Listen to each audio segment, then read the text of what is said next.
sommes le dimanche 10 août 2025. Bonjour et bienvenue sur le grand débat sur CAM10 Télévision. C'est la Républicaine et vous avez fait le meilleur des choix. Nous sommes là comme chaque dimanche pour échanger avec nos panels sur ce plateau, non de masse mais de qualité qui nous font comme toujours confiance pour voir évoluer la nation camerounaise. Des thématiques assez importantes comme toujours. Nous parlerons bien évidemment de la présidentielle 2025. Le Conseil constitutionnel qui aura rendu sa copie avec plus d'une trentaine de recours sur la table. Finalement, nous avons 12 candidats pour la course vers la présidentielle du 12 octobre 2025.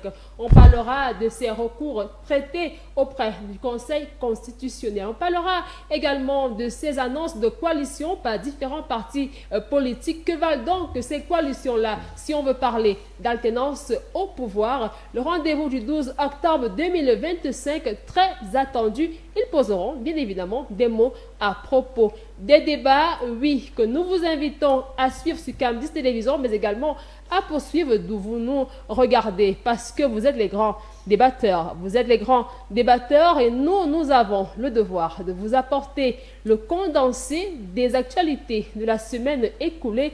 Et c'est avec beaucoup de plaisir que nous le faisons à travers cette revue de presse qui porte la majestueuse voix de Clara Demarabs. Bonjour et bienvenue une fois de plus encore au grand débat.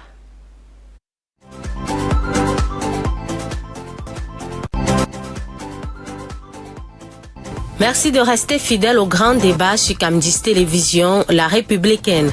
Bonjour Muriel Andieu et bonjour à tous les panélistes de ce dimanche matin. Ouvrons la revue de presse de ce dimanche avec le quotidien national bilingue Cameroun Tribune qui a titré à sa grande une ce jeudi présidentielle 2025, le bulletin de la paix. En prélude à l'échéance électorale du 12 octobre prochain, le Conseil des imams et dignitaires musulmans du Cameroun a organisé cette semaine au Musée national de Yaoundé une grande conférence pour appeler à un climat apaisé avant, pendant et après le scrutin. Parlons toujours de la présidentielle de 2025, mais cette fois-ci avec le journal Information qui, lui, s'est intéressé au contentieux préélectoral. Le journal a titré à sa grande une « Présidentielle 2025, contentieux préélectoral sans clémence ». 2 audiences auront suffi à Clément Atangana et ses collègues pour évacuer les 35 recours introduits au Conseil constitutionnel à la suite, le 26 juillet dernier, du rejet des candidatures par Election Cameroun. Le journal poursuit dans ses colonnes que tombés pour la plupart sous le coup de l'irrecevabilité de leur requête, aucun candidat recalé n'a pu trouver argument pertinent pour convaincre les 11 de la plus haute juridiction du Cameroun qui ont été sans pitié. La présidentielle du 12 octobre prochain se fera donc uniquement avec 12 des 13 candidats validés par Elecam. Les institutions ayant fait leur job, l'ultime sanction dans les urnes revient désormais au peuple électeur qui lui aussi a ses critères à lui. Pour le journal La Lune, en ce qui concerne le contentieux préélectoral, la messe est dite. Le droit, rien que le droit, a été dit dans ce contentieux électoral d'après le journal. Pas de vainqueur, pas de vaincu. Seul le peuple camerounais qui est à féliciter pour sa maturité et sa grandeur. Toujours dans le cadre de ce contentieux préélectoral, cette semaine, des Camerounais ont été arrêtés du côté de la Belgique. Conformément aux engagements de coopération judiciaire en vigueur, l'État camerounais a pris la ferme résolution de ramener à la raison certains de ses ressortissants identifiés à l'étranger. Ces individus qui errent hors du territoire national se livrent à des actes de vandalisme et de vol dans nos ambassades, dissimulant leur délinquance derrière des prétendues revendications. Désormais, ces fauteurs de troubles seront systématiquement extradés afin de répondre de leurs actes devant la justice camerounaise dans toute sa vigueur. Les lois de la République s'appliquent partout, à tous et en toutes circonstances.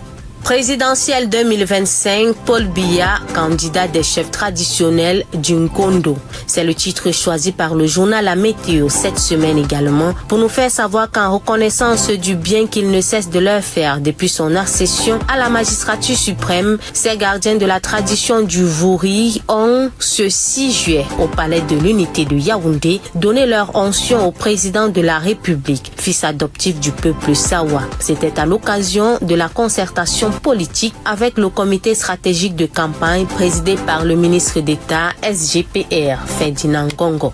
Poursuivons cette revue de presse avec le journal Le Témoin.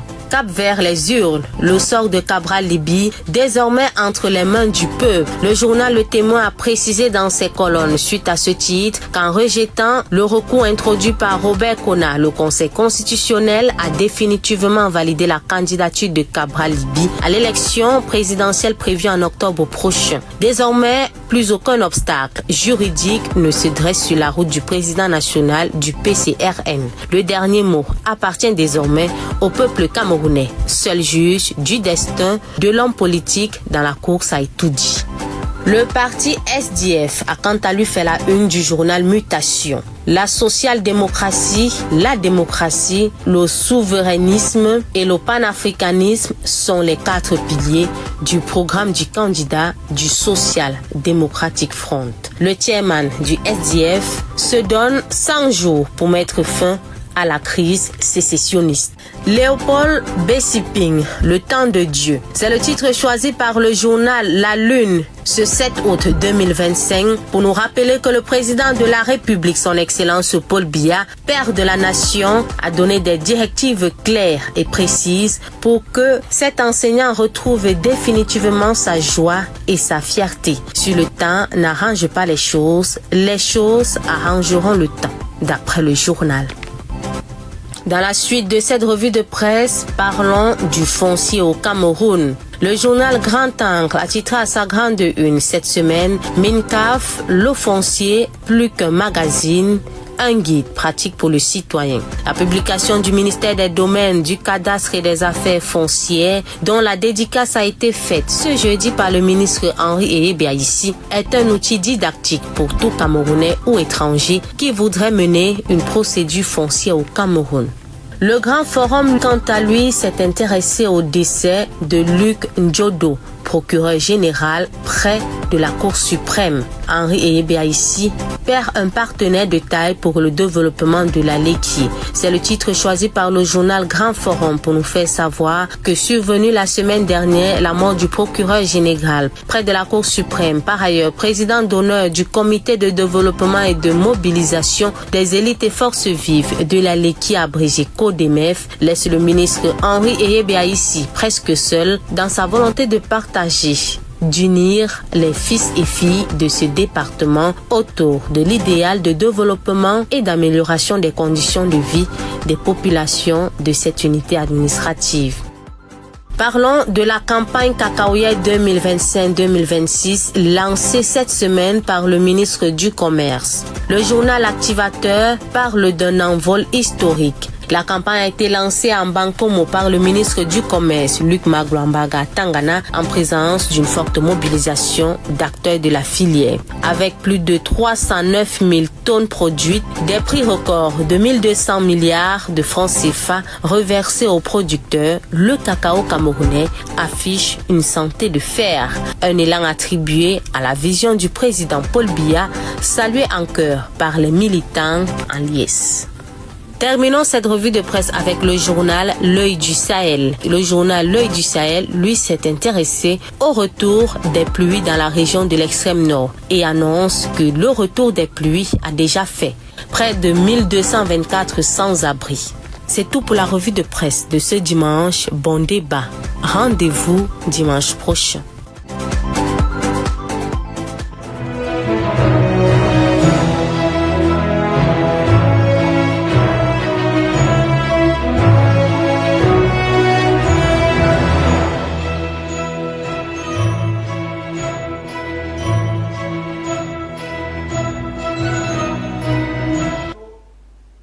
Rendez-vous dimanche prochain, Dieu voulant. Merci Clara de Maraps, merci Madoché Kuaté pour la collaboration technique. Voilà, revue de presse livrée, validée. Merci à vous une fois de plus d'être des nôtres ce dimanche matin. Nous allons à présent dévoiler ces visages avec lesquels nous allons échanger en toute cordialité sur ce plateau. On a envie de dire bonjour et bienvenue à celui-là qu'on ne présente plus, habitué déjà des plateaux de Cam 10 Télévision. Comme chaque dimanche lorsqu'il est des nôtres, il porte la casquette du Manidem. Justin Zambo, bonjour et bienvenue au Grand Débat. Bonjour Muriel et bonjour à tous mes co-panélistes. Bonjour aux téléspectateurs qui nous regardent à la maison. Et merci pour nous faire honneur une fois de plus. Merci à vous d'être sur ce plateau du Grand Débat. À votre suite, on va dire bonjour et bienvenue également à l'un de la maison, un visage très bien connu. Il porte la casquette du RDPC avec nous ce matin, comme toujours, Lucien Bidima. Bonjour et bienvenue au Grand Débat. Bonjour, je suis tout à fait heureux d'être ici aujourd'hui. Un état de santé qui s'est dégradé et qui est revenu très rapidement parce que ce n'est pas le moment d'être malade. Mais je voulais quand même, à l'entame, si vous me le permettez une minute, souligner quelque chose qui m'a traumatisé hier au niveau du carrefour dit Hawaï sur la route d'Onkomo. J'ai été ahuri de voir la route qui va en fou, ce carrefour. Je me suis garé là pour prendre, parce que je suis sur régime, quelques pommes. Et un petit enfant de 14 ans qui conduisait, qui avait au niveau de sa brouette quelques pommes. Il s'est arrêté une minute. C'est moi qui l'ai interpellé et j'ai pris 3 pommes pour que immédiatement un inspecteur de police, comme il y a un poste de police là, un inspecteur de police et un policier surgissent et demande à cet enfant qu'il soit conduit au commissariat avec toute sa brouette de pommes. Une injustice incroyable. Je demande qu'est-ce qui se passe. Ils me disent que c'est interdit de vendre devant le poste de police. Je dis mais non, mais écoutez, c'est moi qui ai interpellé cet enfant. Vous ne voyez pas son âge, à peine 14 ans. C'est un enfant qui se débrouille. Je ne peux pas vous dire à quel niveau immédiatement une dame est venue. Oui. Je me suis opposé à ce que cet enfant, qu'il prenne sa brouette. Et une dame est venue, je ne sais pas d'où il sortait, elle m'a appelé à côté, elle m'a demandé de me présenter, je me suis présenté, je croyais que c'était pour résoudre le problème, se présenter comme policière.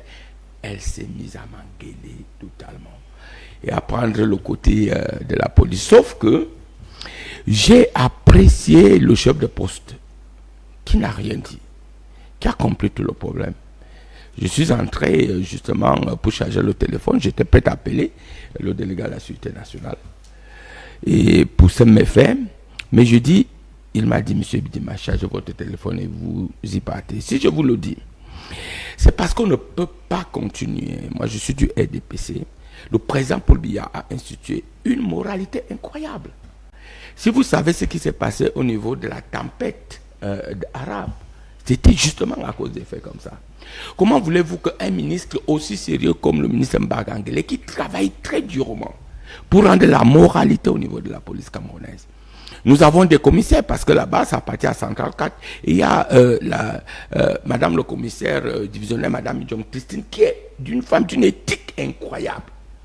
Mais comment quelques brebis galeux continuent à vouloir totalement dénaturer d'une injustice incroyable, aller jusqu'à menacer les Camerounais au lieu de les protéger. Moi, j'ai dit, en tant que RDPC, tout ce qui se passe mal désormais, les gens qui sont dans l'abus, qui ne sont pas dans la droiture, dans les convictions du chef de l'État, on ne peut pas accepter ça. Donc, lui, en tant que Camerounais, et je me suis opposé comme Camerounais. Alors, mais j'ai dit, tous ces gens-là, les agents de police, qui travaillent à l'encontre de leur mission qui est de protéger les Camerounais, surtout même encore les enfants comme ça, et qui croient que la raquette, la corruption peuvent continuer à faire leur lit. Je dis qu'ils ne sont pas dans la lignée même du chef de l'État.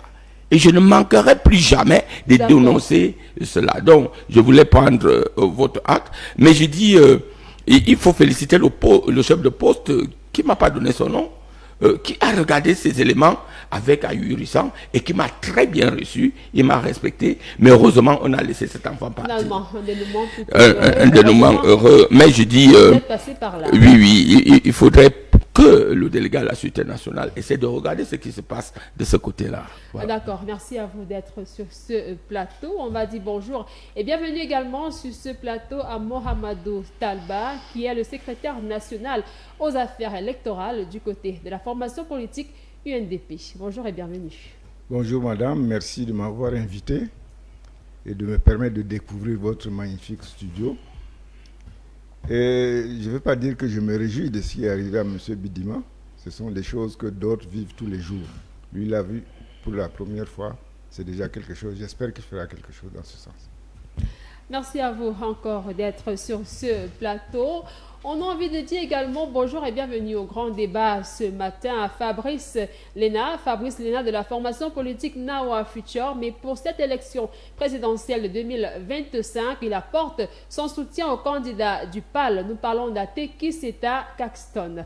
Bonjour et bienvenue. Bonjour Muriel, bonjour à mes co-panélistes, bonjour aux téléspectateurs de CAM10. Ça me fait vraiment plaisir d'être ici et pour la première fois d'être dans votre débat, le grand débat, mais je suis souvent ici avec Tabi Clarkson sur Republican Debate. Donc, ça me fait plaisir de partager ces plateaux et aussi de partager les idées pour qui va construire notre nation. Nawa Future, c'est un mouvement politique. Ce n'est pas une formation politique. Un mouvement politique, d'accord, voilà, merci. Ce n'est pas un parti politique, c'est un mouvement politique. Un mouvement qui regroupe les jeunes autour de certains principes qu'on va peut-être découvrir tout au long des discussions, si cela le permet. On peut quand même demander de premier jet comme ça, comment se passe justement ce mouvement en question?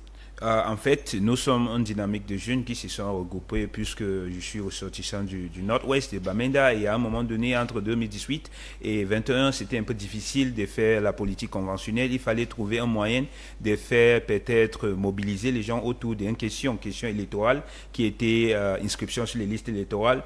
On est d'abord passé par là et après inscription sur les listes électorales, on a dit ok, on sait que les questions des formes d'État vous intéresse trop, on peut porter ça sur un mouvement politique et maintenant soutenir un parti politique ou un candidat qui défend ses intérêts. Et on s'est mobilisé autour de ça. Question des formes d'État où on s'accorde qu'il faut qu'on rentre dans le fédéralisme et on passe maintenant sur question de l'âge de voter au Cameroun qui est 21 ans. Pour nous, c'est qu'on doit rentrer à 18 puisque si un jeune peut porter la tenue nationale qui est défendre la nation en tant que l'armée, il peut aussi voter à 18. Ça, c'est les principes sur lesquels on a formé Nawa Future, mais aussi sur l'âge minimum d'être président de la République. Si on a l'âge minimum qui est 35 ans, il faut qu'on a l'âge maximum aussi pour ne pas se présenter à l'élection présidentielle. Donc c'est autour de ça qu'on s'est accordé et on a vu que le meilleur candidat qui reflète ces aspirations de notre mouvement était Ateki Seta Caxton, investi par le parti PAL, Parti d'Alliance libérale de Sa Majesté Célestin Désiki. Merci beaucoup à vous. Merci, monsieur Mariam, pour cet éclairage-là. Voilà, le Nawa Future. Nawa Future, c'est un mouvement politique, c'est pas une formation politique. Voilà, merci exactement. à vous. Voilà, nous avons nos grands débatteurs également sur ce plateau. On va pouvoir lancer les hostilités quant à ce qui nous rassemble véritablement ici ce matin. La première thématique annoncée, on sort du Conseil constitutionnel cette semaine qui aura retenu toutes les attentions, copie finalement rendue. On va prendre le thermostat dans chaque formation politique, le ressenti, pourquoi pas, parce que de toute façon, la loi, c'est la loi, elle peut être dure, mais c'est la loi. Justin Zambo, on en parlait avant l'ouverture des plaidoyers du côté du Conseil constitutionnel, des attentes du côté du Manidem, mais finalement, il faut être naïf pour être surpris. J'ai toujours l'habitude de vous dire que nous sommes des UPCistes et nous savons qu'en face de nous, il y a notre coriace adversaire qui ne peut pas nous faire de cadeaux. Et je tiens à souligner que, vous le savez tous, la loi, c'est l'émanation d'un rapport de force et un rapport de force politique. C'est celui qui détient le rapport de force politique qui peut, de manière légale, décider des lois qui vont être applicables dans notre pays et se faire appliquer à tout le monde. Un peu comme dans un match de football, quand la BIC a sifflé, on se plie à la décision de la BIC. À défaut, vous allez être taxé d'indiscipliné, non fair play. Donc, au Conseil constitutionnel, ce qui s'est passé, ça ne nous surprend pas. Et notre combat, il continue. C'est un combat de longue haleine. Et ce n'est pas du jour au lendemain qu'on peut déraciner un grand baobab. Nous sommes toujours en train de travailler dans le bon sens, en pensant que nos compatriotes du pouvoir RDPC ont la tolérance de penser qu'en face d'eux, il y a d'autres Camerounais qui ne voient pas le monde de la même façon que eux.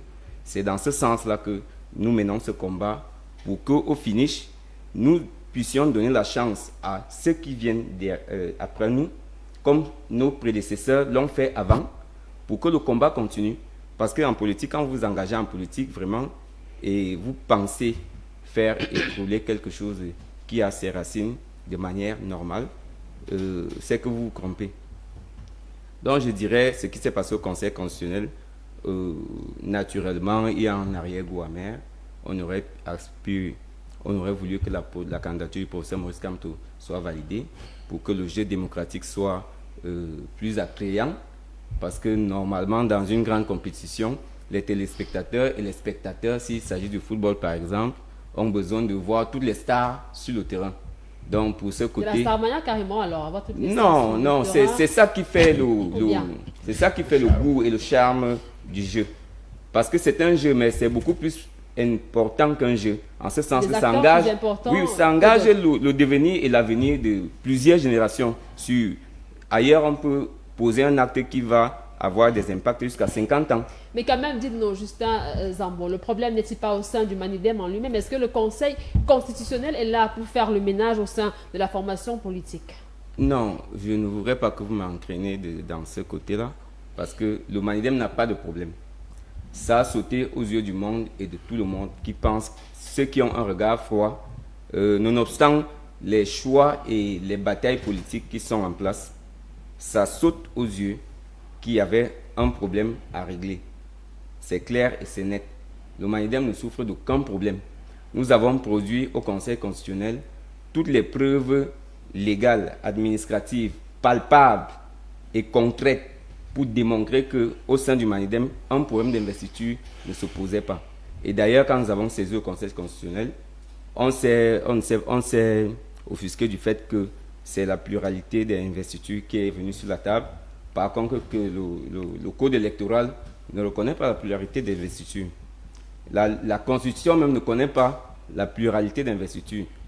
Bon, j'imagine que nos compatriotes d'en face sont inspirés pour sortir les nouveaux mots et les grands mots pour nous faire décaler. Pas mais nous jusque-là restons... quand même, hein, Justin Zambo, pas jusque-là quand même. Non, nous restons Camerounais, nous restons patriotes et naturellement, nous nous sommes pliés à la décision du Conseil constitutionnel. Le combat, il continue. Nous allons le mener de manière républicaine. Quitte à ce que le moment venu, les Camerounais qui nous ont mal jugés, nous comprendront. Parce que à la fin, ça prendra le temps que ça va prendre, mais la vérité finit toujours par apparaître. Lucien Bidima, votre regard, le Conseil constitutionnel a rendu sa copie. J'aurais souhaité écouter les autres d'abord. Et vous comprendrez pourquoi nous sommes le parti au pouvoir. Il faut bien que j'ai d'abord les avis. Non, il y a l'équité quand même sur ce plateau. Il ne s'agit pas de pouvoir ici, il s'agit de formation politique. On vient donner les points de vue par rapport à cette casquette politique. Je serai obligé de répondre à tout le monde lorsqu'on aura accusé le RDPC. Alors, le Conseil constitutionnel, d'abord je vous dis, n'appartient pas au RDPC. Il est nommé, tout commence par Elekam qui a fait sereinement son travail. Ce sont des professionnels qui sont de ce côté. Et après, nous sommes allés au Conseil constitutionnel qui a les éminents juristes et qui a rendu sa copie. Puisque on parle du Manidem, permettez que je vous parle de leur candidat, Maurice Kamto. Parce que Manidem est venu nous lancer aujourd'hui que leur candidat n'a pas été retenu. Il faut aller dans la réalité des faits. Vous savez, mon frère, en politique, la duplicité, l'arrogance, la roubladise, le mensonge d'État ne payait pas. Les Camerounais finissent par se rendre compte. Vous dites que vous n'avez pas le problème au Manidem, soit est-ce que vous avez investi un candidat du Manidem? Non. On se retrouve avec un problème qui a défrayé la chronique pratiquement depuis un an aujourd'hui. Maurice Kamto, il est membre président du MRC. Il décide de se présenter comme candidat du MRC. D'ailleurs, nous avons les vidéos. Il part à Paris, il fait un grand discours et dit qu'il sera candidat du MRC. Il nous empêtre dans un discours incroyable, dans un débat de mandat impératif qui a rassemblé des plus grands juristes. J'ai tellement été ahuri de constater que même les juristes les plus, comment je peux dire, qui sont les plus connus, se sont lancés dans ce débat. Et j'étais l'un des hommes politiques à dire que ce monsieur nous tourne en bourrique. Il n'y a rien de mandat impératif, il y a un mandat représentatif. Vous ne pouvez pas vous lever un matin, vous n'avez pas de député, comme mon frère l'UNDP, et du jour au lendemain, vous dites que vous avez les députés. Ça commence par là. Mais du coup, Maurice Kamto n'est plus membre du MRC. On ne sait pas à quel moment il a démissionné du MRC. Rien. Parce que, quelles que soient les conditions, dans tous les partis politiques, il y a ce qu'on appelle les procédures. Et ces procédures, vous ne vivez pas hors. Vous vivez à l'intérieur de la loi parce que la loi encadre les partis politiques. La loi de 1990 encadre même le fonctionnement des partis politiques et même que les partis politiques ont leur propre statut et leur propre règlement intérieur. Et c'est à partir de là que vous pouvez démissionner ou pas démissionner. On n'a jamais appris que le MRC a fait un congrès où Maurice Kamto a démissionné comme président du MRC. Mais du jour au lendemain, le Manidem nous annonce que Maurice Kamto est devenu, du coup, un très grand militant du MRC. Et qu'il faut l'investir. Alors, mais il va se poser un problème. Quand quelqu'un décide de prendre un taxi Yango, le propriétaire du taxi Yango peut retirer ce taxi à tout moment. Mais ça pose un problème. Quand il part dans le Manidem, non seulement qu'il va trahir d'une manière incroyable les millions, comme lui-même il disait, ces militants du MRC, parce qu'il avait dit, mordicus, en France, on peut revoir les images, qui sera candidat du MRC, mais également, le Manidem s'engouffre dans une histoire, qu'on peut dire une histoire de la mafia, pour faire investir quelqu'un dont il n'y a eu aucun consensus, dont il n'y a eu aucun respect des procédures, dont les Camerounais étaient surpris du jour au lendemain. On n'est pas surpris en politique. Alors, mais si le Conseil constitutionnel s'est rendu compte, d'une manière ou d'une autre, que cette candidature ne respectait pas les normes édictées par la Constitution, ne venez pas à nous dire aujourd'hui que le Conseil constitutionnel est partisan, que le RDP, si on veut déraciner un baobab. Si on veut déraciner un baobab, pourquoi tout d'un coup, madame, je vous pose la question, l'UNDP n'a pas eu ces problèmes. Voilà le PAL qui a décidé d'investir un candidat. Je vous dis que, allez au niveau du PAL, toutes les procédures au niveau du PAL ont été respectées jusqu'à la convention. Il y a même eu un congrès du PAL. On a vu officiellement comment ce parti prenait toutes les dispositions légales, juridiques, toutes les dispositions au niveau de l'opinion nationale et internationale pour dire, nous, au niveau du PAL, nous avons décidé d'investir un jeune. Et ils ont respecté, même l'administration territoriale a été informée. Mais si vous venez jouer avec le sentiment des Camerounais, et je ne conclue pas là, le Conseil constitutionnel a non seulement fait son travail, et je vais vous dire, je suis l'un des rares hommes politiques à avoir dit depuis 2020 que ce monsieur n'ira pas aux élections. Mais l'histoire ne s'arrête pas. Et laissez le RDPC tranquille dans votre affaire, on n'a rien à voir là-dedans. Allons-y. Débat contre débat, nous avons ceux qui sont déjà candidats. Moi, je ne crois pas. Aujourd'hui, normalement, nous sommes à la veille des élections présidentielles. Madame, ça m'étonnerait qu'on continue à inviter ceux qui ne font plus partie de cette élection.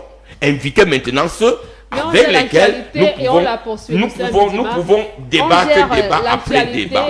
Alors, je conclue en disant, je connais votre professionnalisme, mais je conclue en disant à mon frère Manidem, nul ne peut se prévaloir de sa propre turpitude. Voilà, qui est dit. On va d'abord passer la parole à Mohamedou Talba. Question de calmer un peu. Hein. Ce n'est pas un procès Manidem RDPC. Il n'y a pas de souci. Des points de vue ici, on débat, on ne combat pas. Voilà, Mohamedou Talba, vous avez vécu la scène politique ces dernières heures, j'ai envie de dire, au Cameroun. Tout le monde était tourné vers le Conseil constitutionnel. Des surprises ou pas de surprises de votre côté? Bon, vous savez, chez nous à l'UNDP, le respect des institutions et le respect des décisions de justice est une règle immuable. Nous l'avons appliquée depuis les années 1992. Le Conseil constitutionnel a reçu un dossier. Et ce dossier fait état de 2 candidatures proposées par le Manidem. Il y a effectivement double candidature. On ne peut donc rien dire là-dessus. Mais le problème se pose ailleurs. En ma qualité de représentant de l'UNDP sur les questions électorales, depuis 2 ou 3 ans, je réponds aux invitations des LECAM. Et curieusement, à côté de moi, en face de moi, il y avait toujours Ekane Anissé. Et sur sa table, il y a toujours une enveloppe à M. Anissé Ekane, président du Manidem. Je n'ai jamais vu quelqu'un d'autre qui s'appelait Yebga ou je ne sais pas quoi. Jamais Elekam a invité quelqu'un d'autre que Ekane Anissé comme. Le hasard a fait qu'il est tantôt en face de moi, tantôt à côté de moi. C'est pour ça que je peux l'assurer.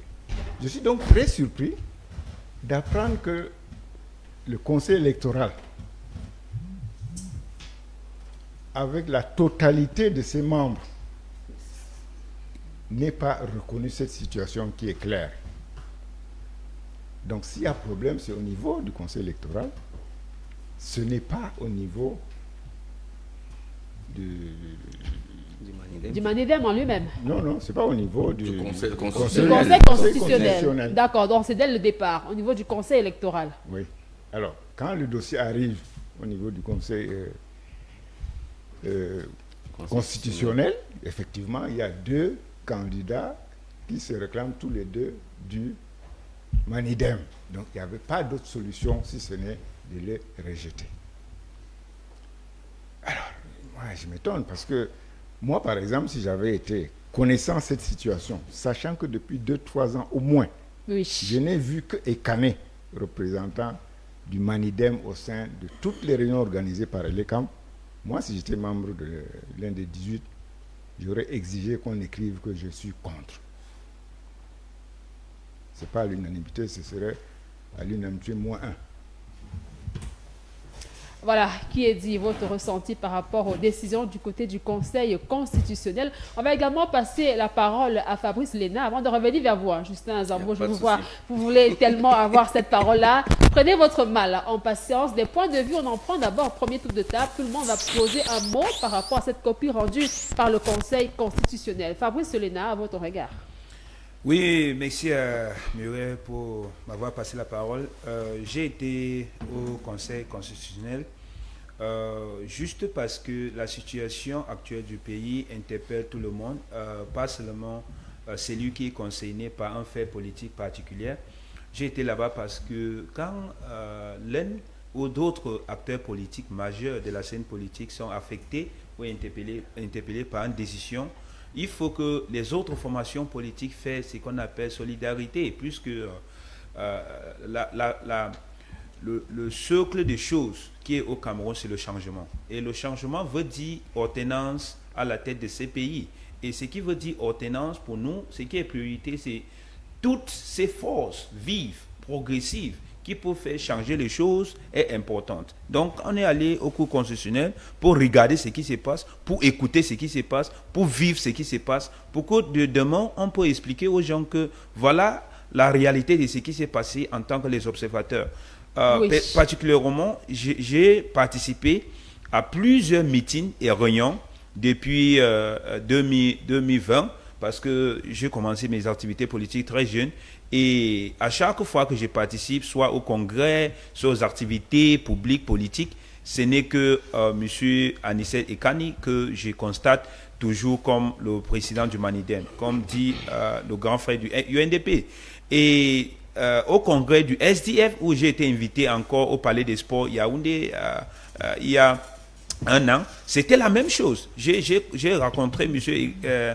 Ekani Anicet, on était assis presque du même juste à côté de moi. Donc, aujourd'hui, pour ressortir avec une autre personne, juste parce qu'il y avait contentieux préélectoral et le jeu qui s'est passé au cours constitutionnel, veut simplement nous dire que quelque part, la décision d'écarter ce monsieur était décidée et maintenant il fallait trouver les moyens de l'expliquer juridiquement ou bien légalement pour que ça ne soit pas un ho-ha ou un rapport de force, un Est-ce que ce n'est pas comme on beaucoup dit souvent. d'appréhension, des raisons pas très justifiées, parce que Dieudonné Yebga quand même porte les couleurs du Manidem? Vraiment, je ne veux pas entrer aussi dans le jeu politique des partis politiques, mais ce que je veux dire, c'est notre... c'est votre ressenti en tout cas. Oui, notre système judiciaire n'était jamais juste. Nous, on a vu plusieurs cas de situations politiques. Quand je prends le cas de Mme Kawala avec le Minat et ce qui s'est passé dans le parti, jusqu'à aujourd'hui, quand tu pars dans le site de Minat, tu vois Edith Kawala, le président de CPP, par décision de cour d'appel de Yaoundé. Et maintenant, tu vois Titaphone, reconnu par Minat. Ça veut dire quoi ça?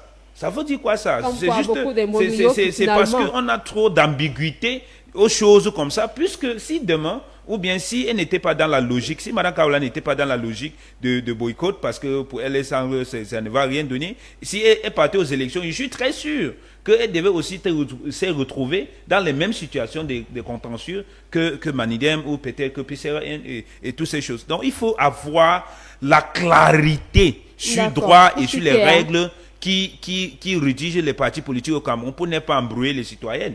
Et il faut que le parti au pouvoir comprenne aussi que le jeu électoral ou bien la politique soit ce qu'on appelle compétitive politique. La concurrence en politique doit être vraiment équilibre. Et pour que ça soit équilibre, pour 2025, le candidat qui était investi par Manidem, le prof Kanto, était très important pour équilibrer le jeu. Pour que question de coalition que nous sommes en train de pousser aujourd'hui est un peu difficile parce qu'il y a les écarts, on va parler des coalitions en deuxième thématique. Donc, nous ne sommes pas très contents de décisions des cours constitutionnels parce que nous semble que les décisions étaient prises dans un cabinet qui était décidé et maintenant c'est juste passé au cours constitutionnel. Puisque la seule décision, je veux chuter par là, la seule décision au cours constitutionnel, j'ai assisté lundi et mardi. Lundi, il y a plusieurs procès qui est passé, on a donné le résultat immédiatement. Mais pour le candidat de Manidem, ce qui s'est passé, c'est que le procès s'est passé de midi à 18h et on a dit le résultat va passer demain. Donc, vraiment, il y a plusieurs éléments qu'on pouvait débattre pour dire qu'il y a quelque part question de l'injustice et aussi le rapport de force. Vous avez vu comment, sans prendre parti, on a écouté chaque parti quand même, concernant ces différents recours. On pense que le président du conseil avant d'être nommé avait la capacité d'absorber tous les éléments et pas les décisions. Merci, Burel. Compris là-dessus. Justin Zambo qui voulait renchérir tout à l'heure. Oui, je voudrais juste rassurer nos frères d'en face. Vous savez, quand on vous demande de danser dans la cour du village sans soulever la poussière, même si vous versez de l'eau sur la terre et vous mouillez vos pieds, quand vous allez danser, on va dire que vous avez soulevé de la poussière. Donc, je voudrais rassurer mon frère Bidima, cher aîné. Le Manidem n'est pas un parti de mafia, loin de là. Loin de là. Si c'était un parti de mafia, je pense que je serais déjà quelqu'un qui est, moi personnellement, le moins haïssable. Mais nous sommes encore au Manidem depuis 2004. Nous étions lycéens. Nous avons supporté ce combat politique de fond en comble avec tous les obstacles que vous pouvez imaginer quand vous décidez de vous engager politiquement. Et à voir ce qui se passe aujourd'hui, ça peut donner raison à certains jeunes qui ont dit nous on ne s'engage pas dans cette affaire-là parce que ça ne va nous amener nulle part. Ça va nous empêcher d'entrer à l'EMIA, à l'ENAM. Et vous voyez un peu, nous nous sommes sacrifiés pour dire dans ce pays, nous on pense que nous aurons notre parole à dire, même dans 10, dans 20 ans. ayant un regard qui est concret à ceux qui sont en face de nous. Ça, c'est d'un. De deux, M. Bidima a relevé leur fameuse rhétorique, nul ne peut se prévaloir de ses propres turpitudes. Une fois de plus, je demande qu'il faut laisser ça, il faut laisser tomber ça, parce que ça n'a plus sa place. Nous sommes partis avec le débat sur le mandat impératif. Accepter qu'on vous a tourné en bourrique, c'est aussi du jeu politique. C'est du jeu politique. Je ne peux pas citer au nombre de fois que le grand stratège Biya nous a tourné en bourrique, et au bénéfice du Cameroun, parfois, et parfois, nous, le peuple, on disait que non, ce n'est pas à notre bénéfice, mais c'est la stratégie politique. Le professeur Kamto vous a fait balader et il est venu au Manidem. Il faut déjà noter, quand vous dites, vous relevez la démission, on ne démissionne pas parce qu'on a organisé un congrès. Quand vous êtes là, vous êtes membre du RDPC, au sortir de cette émission, vous pouvez déposer, vous pouvez même démissionner de fait. Vous dites, je ne viens plus aux réunions. Vous n'écrivez même pas. Et on va constater que M. Bidima, ça fait 5 ans, il n'est pas aux réunions. Et le bureau politique peut siéger et dire que bon, on l'écarte. Ou bien vous avez peut-être fait une entrave à votre parti et le bureau politique s'assoit pour dire que peut-être qu'il est sorti de la ligne du parti. On l'écarte de mots ou alors il faut quand même le notifier. Oui, quand il faut déjà t'écarter de manière officielle, on te notifie. On te notifie. Maintenant, le professeur Kamto n'a pas à faire, il n'avait pas à faire. La loi ne le prévoit pas. Il n'y a pas un congrès à organiser parce que vous voulez démissionner. Il n'y a pas de congrès. Vous démissionnez, vous pouvez saisir le bureau politique, vous déposez vos lettres de démission. Pour juste une petite anecdote, le président Ekane, à un moment dans le parti, on avait une zone de turbulence à l'époque du président Abanda Kani, où le président Ekane avait été accusé des choses impossibles.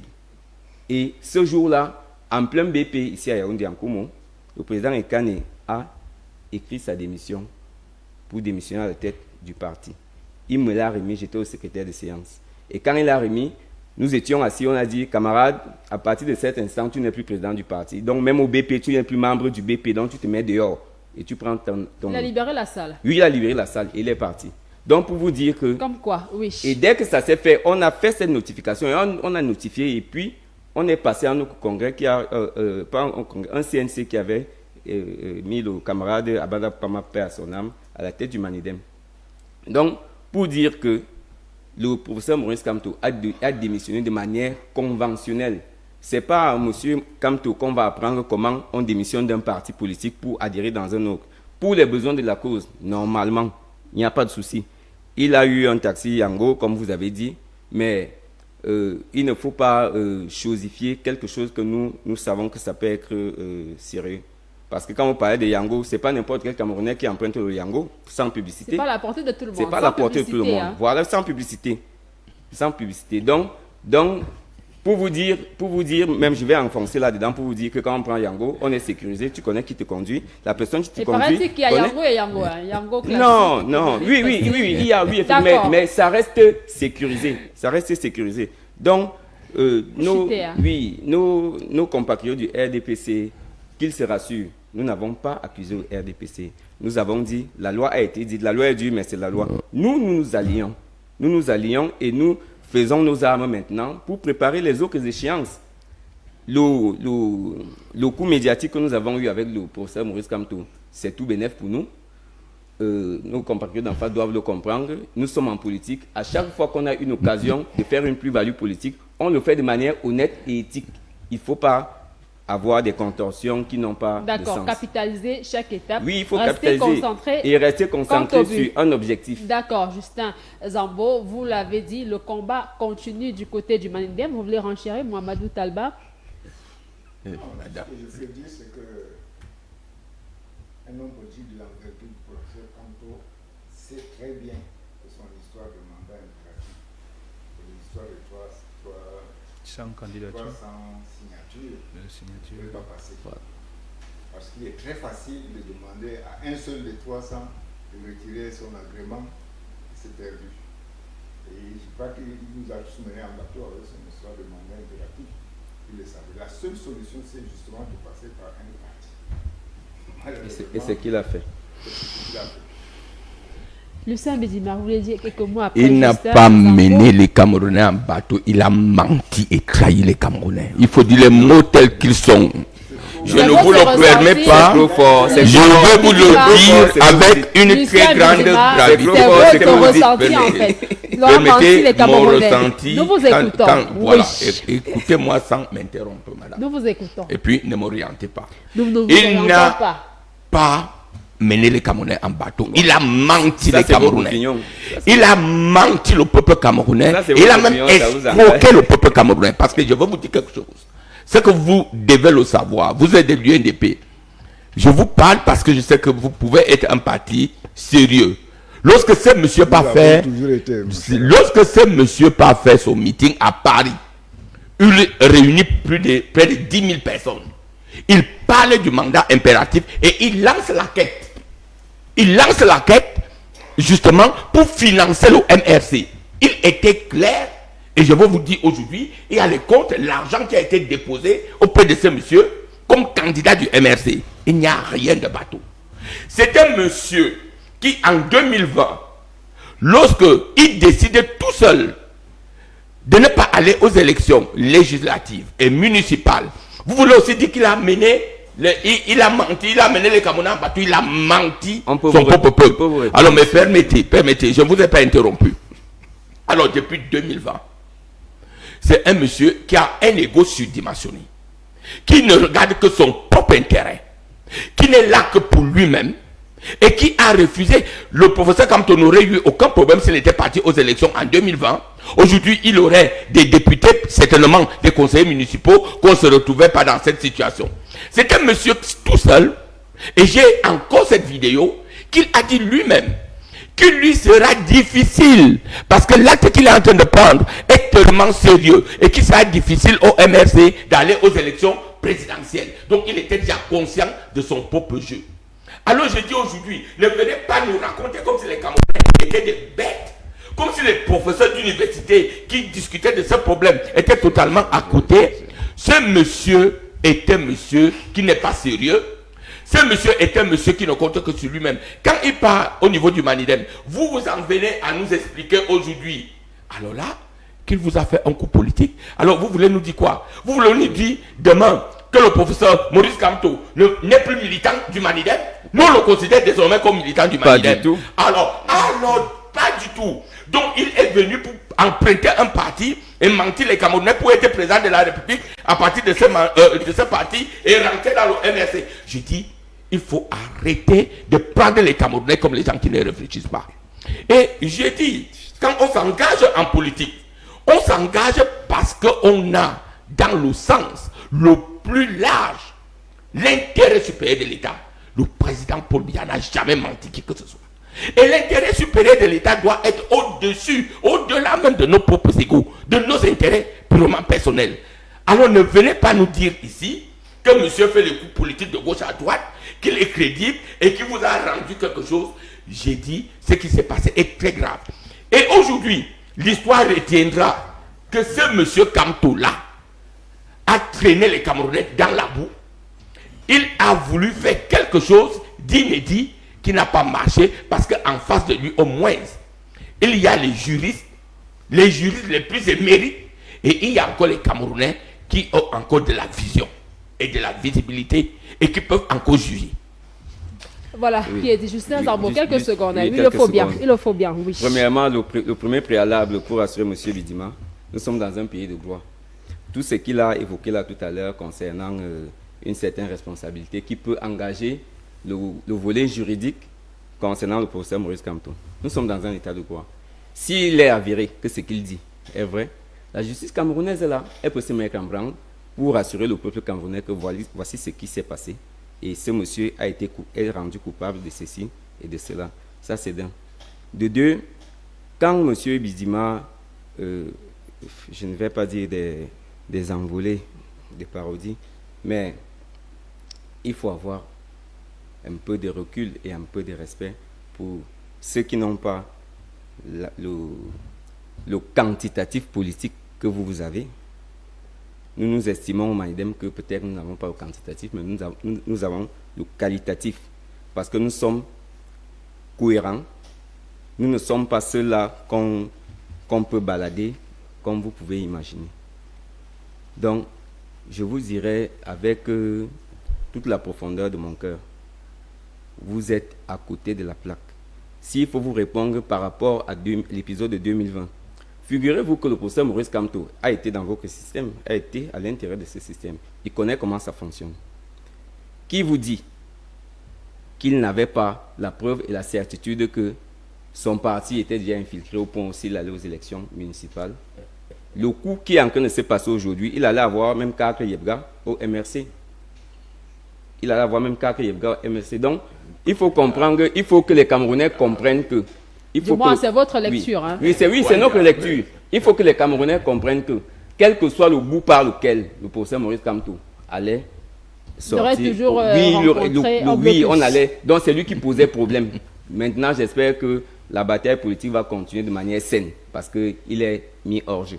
Et quand on est hors, quand on te donne le carton rouge, vraiment, tu te plies à la décision de l'arbitre. Et puis, tu restes discipliné.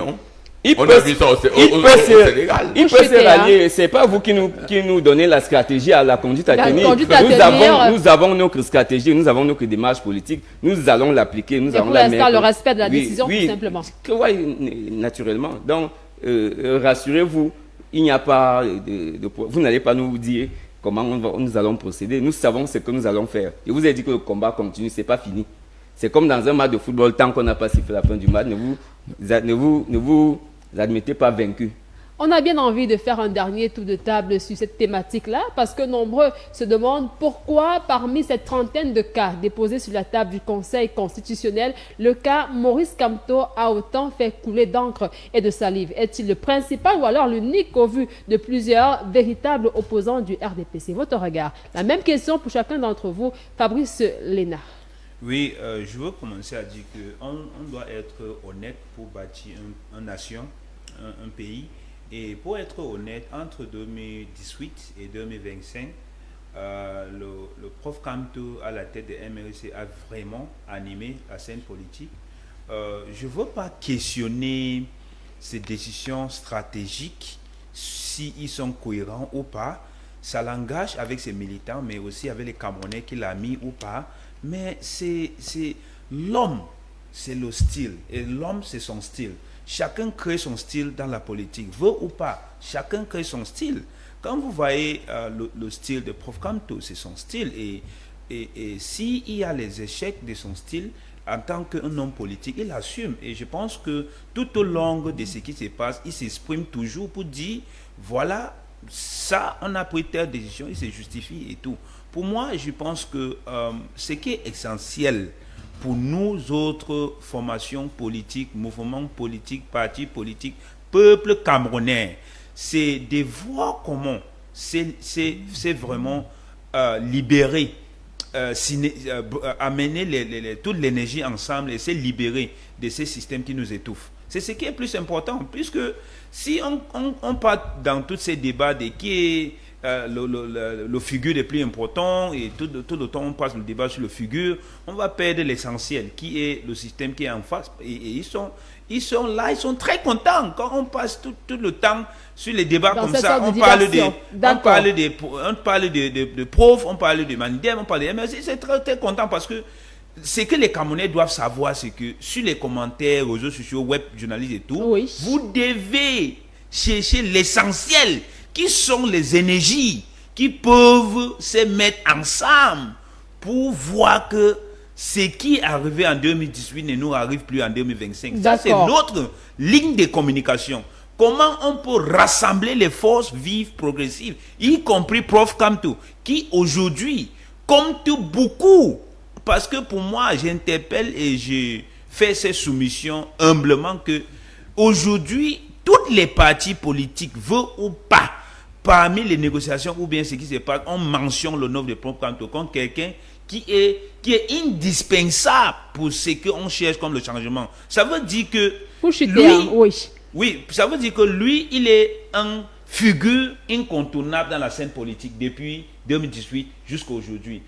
On ne veut pas regarder toutes ces choses. Il y a les gens qui peuvent se tuer pour Kanto. Il y a les gens qui décident de prendre. Et ils sont les Camerounais. Il faut qu'on arrive au Cameroun à un moment donné où on peut accepter un citoyen de Logo Nechari qui disent que pour moi, je peux mourir si Bello Bouba n'est pas le président, et on l'accepte tel qu'il est. On arrive à un moment où on peut voir un citoyen qui dit que si ce n'est pas Fabrice Lena qui est devant là, je peux mourir. On accepte, puisque ce que je vois que les gens ne veulent pas accepter, c'est que n'oublie pas que dans la politique, il y a les fanatiques et les gens qui croient que mieux je passe par telle personne pour être représenté. Et si c'est lui qui est parmi ceux qui sont sous la table de décision, j'ai confiance. Parce que c'est aussi une manière de construire ensemble, de bâtir ensemble. Donc pour moi, il est très important, il est une figure très importante qu'on ne peut pas contourner. On laisse le discours des crucifiés, analyser les défauts. Il n'y a personne qui est parfait. Le président de la République n'est pas parfait. S'il était parfait, il devait aller se reposer à 95 ans. Donc, d'accord. Donc nous, aujourd'hui, on doit être honnête. Léna, on doit être honnête. Que il nous a causé beaucoup de dégâts. Bon, Mohamedou Talba. Moi, je dois dire que vraiment cette histoire-là me gêne beaucoup. Les gens ont dévalorisé la fonction de chef de l'État. Je ne peux pas admettre que, à la limite, jusqu'à 30 personnes, certains n'ont même pas le b.a.-ba de la chose, c'est-à-dire les 30 millions, etc. C'est une manière de dévaloriser la fonction de chef de l'État. Je dirais même une insulte vis-à-vis de nos deux premiers chefs d'État. Que maintenant, c'est du tout venant qui s'amuse à dire que je vais être président de la République. À titre personnel, ça m'a beaucoup gêné. Oui. Le deuxième point, c'est que je maintiens que le choix, je ne vais pas dire Yango comme vous avez dit, le choix d'un parti pour appuyer sa candidature était la seule envisageable et c'est la seule que quelqu'un comme Kanto pouvait prendre. Moi, je maintiens, quel que soit ce que dira M. Bidima, qu'il sait très bien que s'il continuait avec son histoire de mandat impératif, etc., ça n'irait nulle part. Et il sait très bien que même s'il avait les 300 signatures, le dernier jour, il y aurait défaillance même d'un seul, et ça fait 290, ce n'est plus 300. Donc il l'avait. C'est une situation que nous avons déjà acceptée. En 2018, je crois qu'il y a eu cette pratique. Les gens qui ont été présentés par d'autres partis. Je crois que cette fois-ci, il y en a encore. C'est rentré dans les mœurs. Dommage pour lui que le Conseil constitutionnel ait accepté ce qu'a décidé le Conseil électoral. Je vous ai dit pourquoi.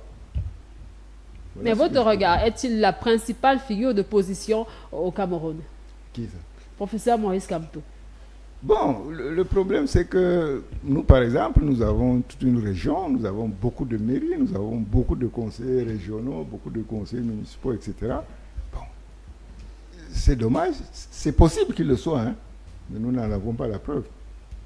C'est très possible qu'il le soit. Lucien Bidima. Excusez, madame, d'abord je veux corriger quelque chose. C'est aussi pédagogique. Un président d'un parti politique ne peut pas démissionner comme un simple militant. Au moins, si je parle sous votre contrôle. Il y a les procédures qui régissent chaque statut d'un parti et qui sont déposées au niveau du BINAT. Et la démission d'un président n'est pas comme pour un simple militant. Ça, il faut le retenir. Donc, le professeur Maurice Kamto ne pouvait pas s'asseoir comme un n'importe quel militant. Il y a les procédures qui sont encadrées par les propres statuts. Non, excusez-moi vraiment. Sauf que le rejet par le Conseil constitutionnel, c'est la double investiture. Non. Là, je corrigeais ce qu'il était en train de dire. Vous n'êtes même pas en train de corriger. Mais maintenant, moi, je ne suis pas d'accord avec ce que vous dites. Moi, je ne sais pas. Demandez ma Je ne sais pas de la pas. procédure au Mali Bernard. Je ne sais pas. Il y a Nous ce avons- qu'on appelle en politique la fémania politique, le bluff. Vous vous mettez là, vous parlez, vous chantez, vous activez les Dans le réseaux jeu politique. sociaux et on dit que c'est vous la figure la plus importante. Non, ce n'est pas comme ça qu'on détermine la véritable assise d'un parti politique. C'est au niveau de la représentation de ce parti politique au Cameroun. Je suis très étonné quand vous posez le problème à l'UNDP et que l'UNDP vienne nous dire que je crois que c'est le professeur Maurice Kamto, on ne sait jamais, alors que ce monsieur n'a aucun élu dans la République.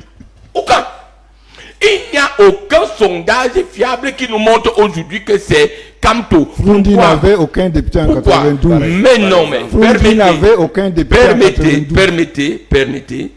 Il n'y a aucun sondage qui nous le montre. Mais aujourd'hui, un parti qui a toute une région, un parti qui a des mairies, un parti se retrouve aujourd'hui à chanter les louanges du professeur Maurice Kamto. C'est quelque chose qui est incroyable. Ce n'est pas des louanges, je vous ai écouté, pas des louanges, mon ami de vous allez en l'UNDP. parler tout à l'heure. Ne vous inquiétez pas, Alors, Mamadou je dis, Talba. Le temps pour lui de chuter. en ce qui nous concerne, tous les candidats, je dis bien tous les candidats, lorsque vous partez à l'élection présidentielle, pour nous, tous les candidats sont importants. Pourquoi l'élection présidentielle est le rendez-vous d'un homme vis-à-vis d'un peuple. C'est pour cela, nous dans le RDPC, on ne joue pas l'arrogance. Nous dans le RDPC, on joue le rassemblement. Nous dans le RDPC, nous continuons à dire que même les sympathisants de l'UNDP, même vous, le Manidem, désormais nous serons à votre porte pour vous expliquer notre projet politique. D'ailleurs, à la sortie d'ici, je veux bien m'imprégner de ce que mon fils a dit par rapport à leur association. Nous, ce qui compte aujourd'hui, c'est rassembler tous les Camerounais de tous les bords. Parce que le président Paul Biya aura un rendez-vous vis-à-vis de tout le peuple camerounais, au-delà des frontières du RDPC et même des sympathisants du RDPC. Alors, aujourd'hui, nous n'avons pas la prétention d'ailleurs de dire que nous sommes le plus important. D'ailleurs, madame, non. Nous avons la prétention de respecter tous les Camerounais, les 12 candidats, et de dire que parmi les 12 candidats, nous avons une meilleure offre politique et que nous allons vous présenter notre offre politique et que nous demandons à tous les Camerounais du nord au sud, de l'est à l'ouest, de regarder une seule chose. Oui, on peut parler de l'âge. Oui, on peut parler de tel, mais la paix que ce monsieur a réussi, et puis la constitution, je ne chute pas là, le fait qu'il ne gère jamais le pouvoir seul. Nous avons géré pendant plus de 10 à 15 ans ce pouvoir avec l'UNDP, comme on peut gérer avec tout le monde. Venez sur la table de la paix, la table du président Paul Biya, pour qu'ensemble on continue à construire ce pays. Voilà notre discours aujourd'hui. Tout à l'heure, vous vouliez renchérir sur un fait, le fait qu'en 1992, John Froundi n'avait pas également d'élu. Non, c'est pour vous dire que l'élection présidentielle, il y a beaucoup de ralliements possibles. Donc le fait de n'avoir pas d'élus, ça ne joue pas. La preuve, le meilleur score fait par l'opposition, c'est toujours le score de Froundi en 92, mais il n'avait aucun député. Bon, vraiment, je ne veux pas prolonger là-dessus. D'accord, des points de vue, oui. Justin Zambo, qui sortira de ce débat. Pour sortir, je voudrais d'abord faire un préalable, monsieur, mon cher Aîné Bidima. Carrément du ping-pong, entre vous là. M'a titillé tout à l'heure que le Manidem ne devrait même plus être présent sur le plateau. Je dis non, monsieur Bidima. Même Muriel pour m'inviter ici, même à dire que c'est un petit que Camerounais. Le Camerounais est partisan du processus électoral. Donc, un Camerounais lambda a sa place sur un plateau de débat politique qui concerne notre pays. Ça, c'est d'un. De deux, la figure principale de l'opposition. Moi, j'ai une lecture froide de cette question. La première, c'est, je pense à M. Bello Bouba Maïgari, qui, à mon sens, ratisse large au niveau du Grand Nord. Et même au niveau du reste du pays, il a un bon pan électoral qui n'est pas à minimiser. Maintenant, il est dans le côté, dans l'opposition réelle, puisqu'il a démissionné du gouvernement.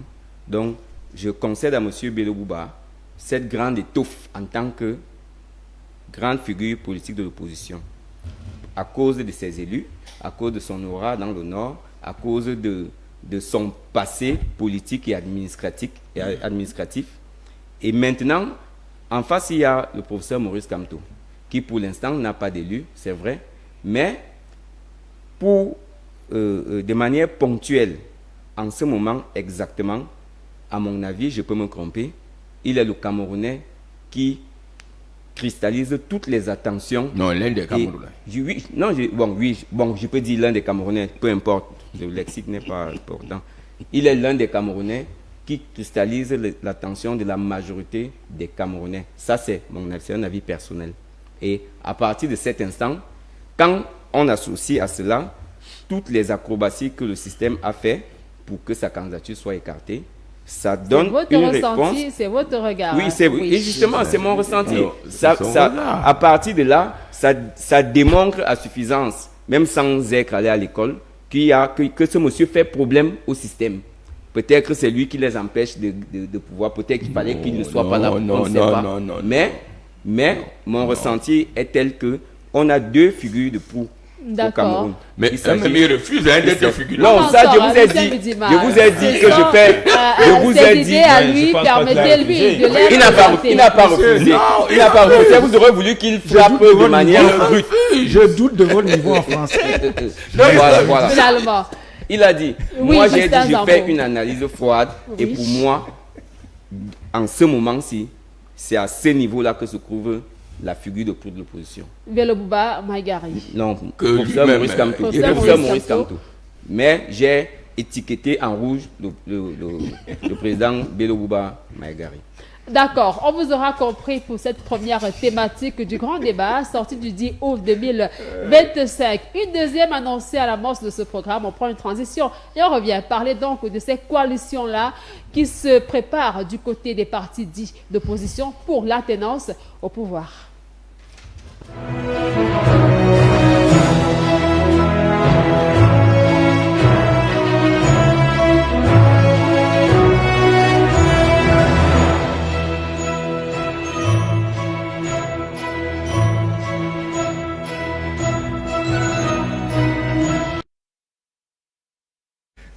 De retour sur ce plateau, c'est le grand débat, bien évidemment, qui poursuit son bon nombre de chemins en votre précieuse compagnie. Ici, nous posons les idées, divergences de points de vue, mais un seul vœu, un Cameroun uni et prospère, aujourd'hui, demain et toujours. En deuxième thématique de ce programme, nous parlons d'alternance au pouvoir. Du côté des partis dits d'opposition, des coalitions en vue, quelles valeurs pour ces coalition-là face au régime en place. On parle de ces partis politiques qui se sont réunis déjà pour la plupart. L'UNDP en faisait partie. On parle d'un candidat consensuel à venir. Quelle valeur accordez-vous à toutes ces tractations-là?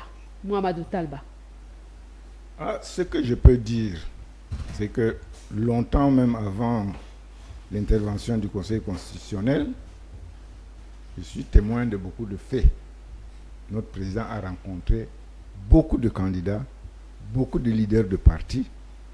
Et dans sa déclaration de vendredi, il a dit qu'aussitôt il reprendrait les mêmes rencontres, les mêmes démarches auprès de tout le monde.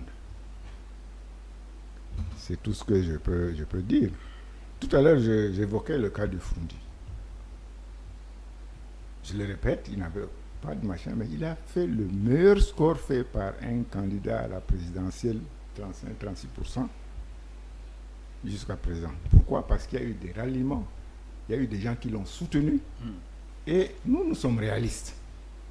Dans le système actuel, où c'est un candidat qui a nommé tous les membres du Conseil constitutionnel, qui a nommé tous les membres de l'ECAM, etc., le combat n'est pas facile. Il faut donc un bon regroupement pour pouvoir atteindre la victoire. Un candidat que vous maîtrisez quand même, parce qu'il faut bien dire que vous avez été particulier du président Biya alors qu'il était Premier ministre. C'est ce qu'on dit. Hein. Donc, il était Premier ministre. Un candidat que vous maîtrisez. J'étais chargé de mission pendant 7 ans oui. à côté du président Biya. Nombreux ne le savent pas. Beaucoup ne le savent pas. Alors, dites-nous, les partis dits d'opposition sont dans la bonne voie pour renverser le régime en place? Oui, le rapport avec mon passé. Je ne comprends pas bien votre question. Mais faisons un peu les procédures politiques. Votre regard, lorsqu'on parle d'alliance, est-ce que c'est la bonne procédure pour pouvoir renverser le régime en place qui se veut être qualifié de véritable mastodonte? À une élection à un tour, je crois que c'est la raison pour laquelle le président Biya n'a jamais voulu les 2 tours. Oui. Parce que l'UNDP aurait été dans tous les cas roi ou faiseur de roi.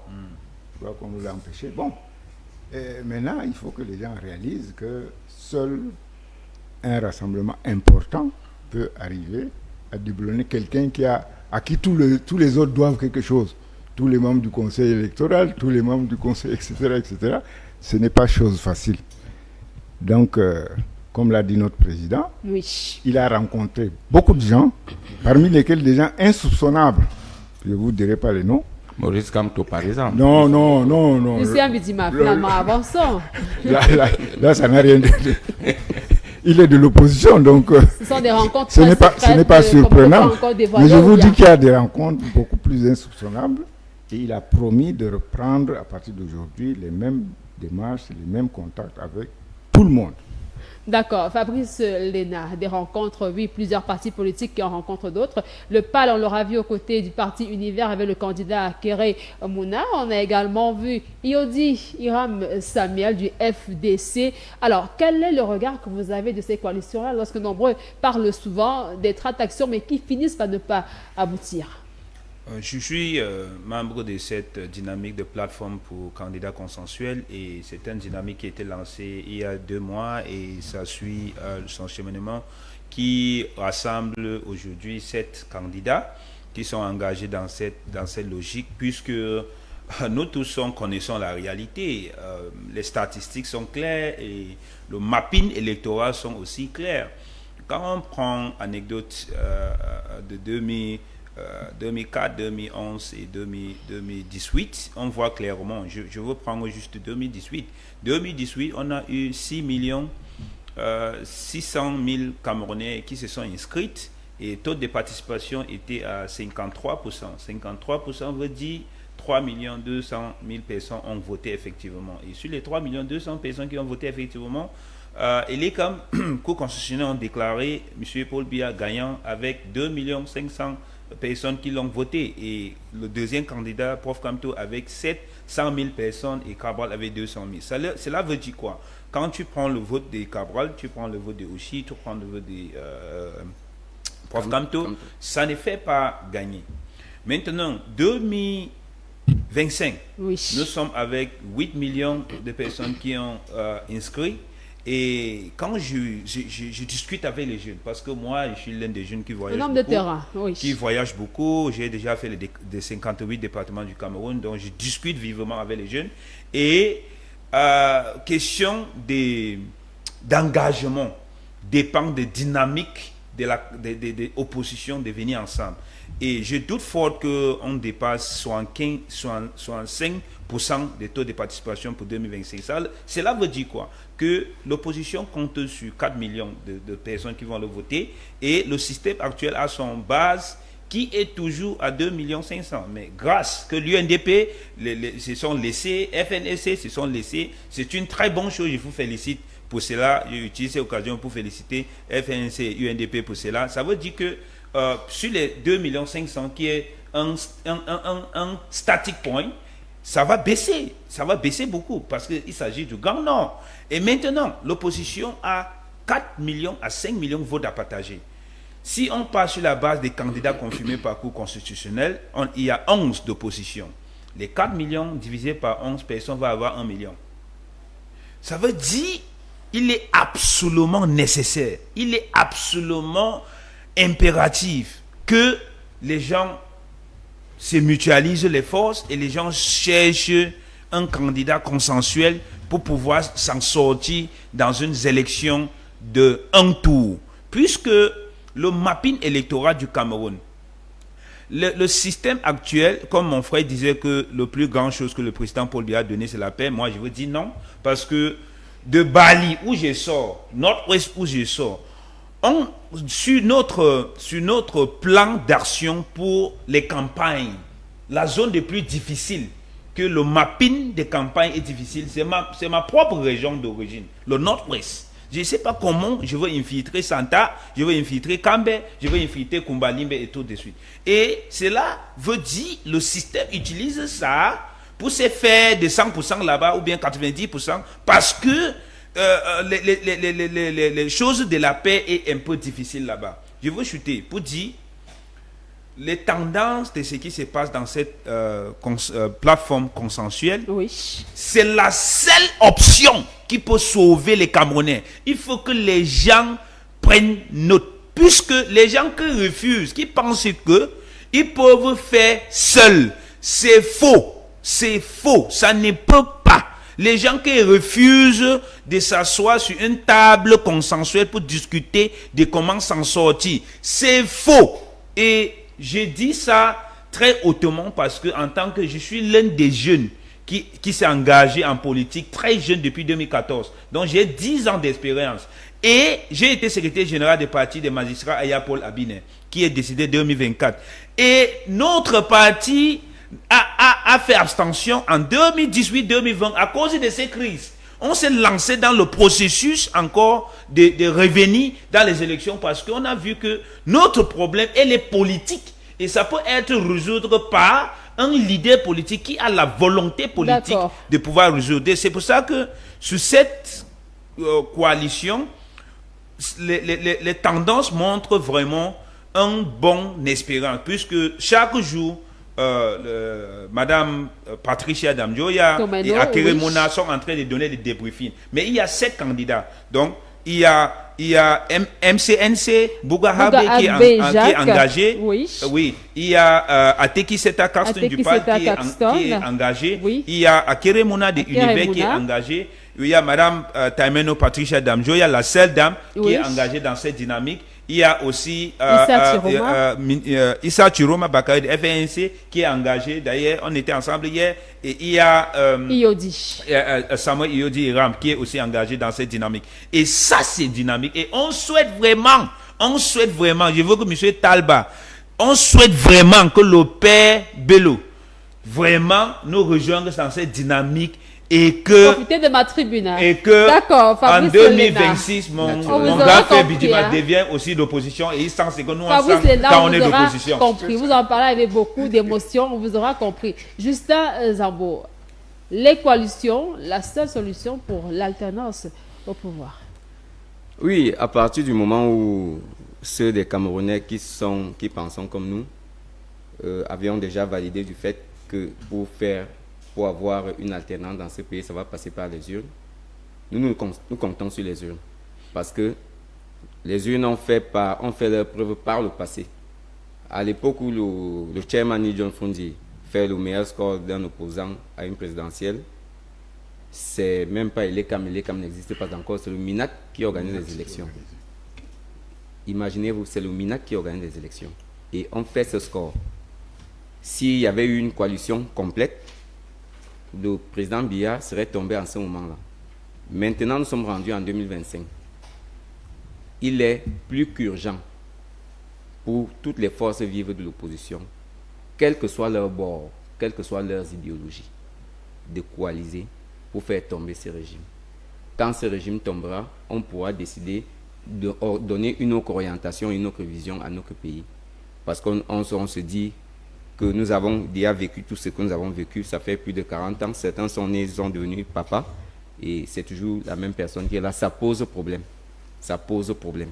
Et par rapport à ces alliances, je témoigne déjà de Manidem qui était membre du groupe de Douala, je vous l'avais déjà dit à un moment, et que le groupe de Douala continuait ses consultations normalement. Nous avons pris fait et cause pour un candidat, le professeur Maurice Kamto, et nous nous sommes retirés du groupe de Douala, mais qui a continué son chemin. Je peux vous assurer que bien avant l'investiture du professeur Kamto, nous avons approché le ministre Bello pour mettre une stratégie en place pour que nous puissions coaliser très large.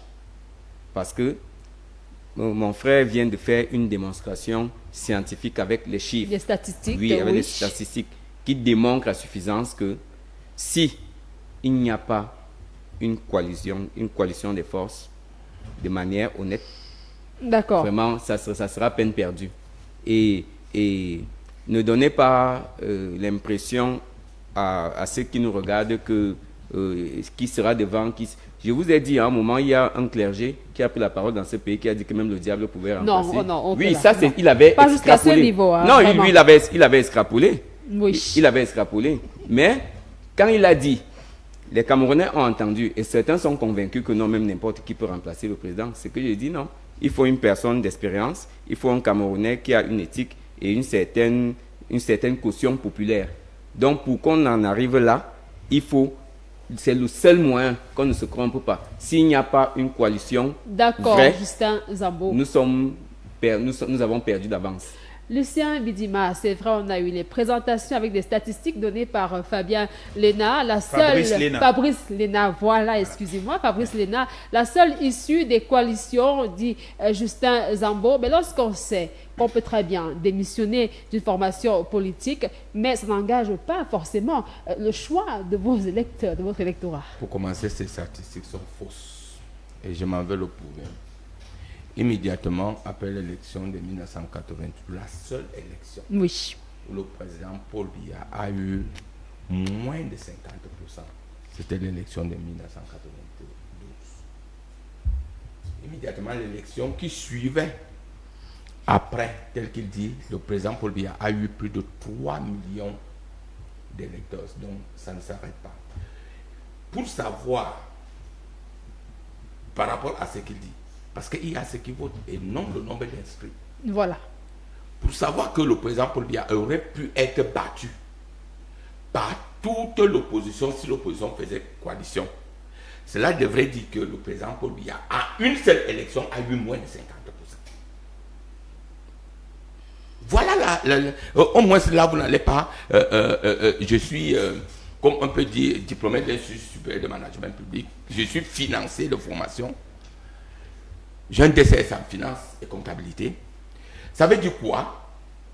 Il y a un nombre de votants, parce que ne comptez pas le nombre d'inscrits.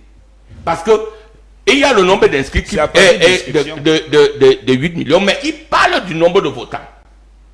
Alors, si nous avons, madame, 10 votants, et que je vais pour que tous les Camerounais comprennent, et que toute l'opposition réunie a 4 votants, et que celui qui passe à 6 votants, ça veut dire quoi? Ça veut dire que celui qui passe à 60%, alors, quelle que soit la coalition, celui-là n'aurait pas pu être battu.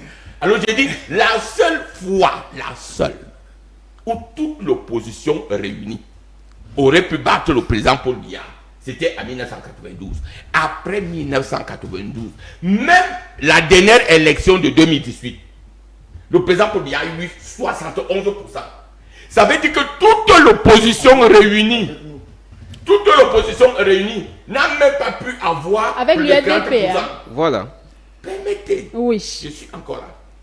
Je vous rappelle encore. Oui, mettez l'UNDP. L'UNDP a déjà fait une élection présidentielle contre le président Paul Biya. Alors là, il faut qu'ils vous le disent.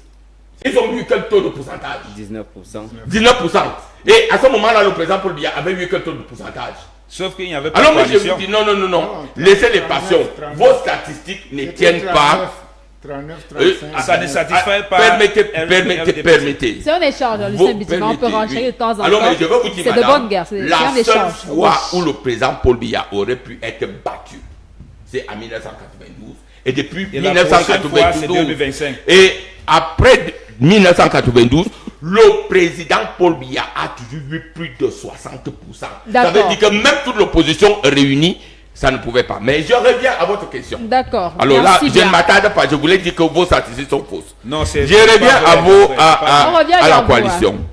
Le problème de l'opposition, madame, c'est un problème d'ego surdimensionné. Tu vois, ils font la cour à Kamto. Ils oublient que M. Kamto, là, c'est un monsieur qui a un ego tellement fort qu'il n'acceptera pas que ces conditions ne soient pas remplies. Et comme Bello Bouba ne va pas accepter les conditions de Maurice Kamto, il va préférer aller seul. Et je veux vous dire, si d'un autre candidat, ça c'est incroyable, il y a quand même un troisième, larron. C'est Cabral Libi, qui était le numéro 3. Et ce Cabral Libi là, depuis qu'on parle là, il ne parle pas du PCRN. Et Cabral Libi est le numéro 3 en 2018.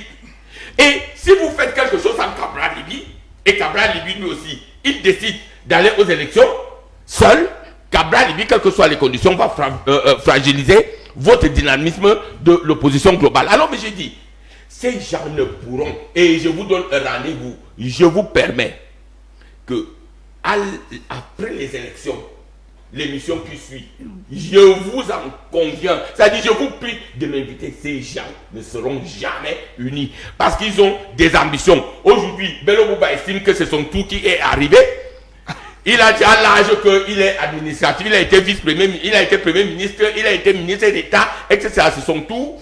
Cabral Libi va vous dire qu'il est le plus jeune, il est jeune, pas le plus jeune. Lui, avec qui c'est Apal, il va dire que non, c'est moi le plus jeune. On a vu ça au Sénégal, le plus jeune peut prendre.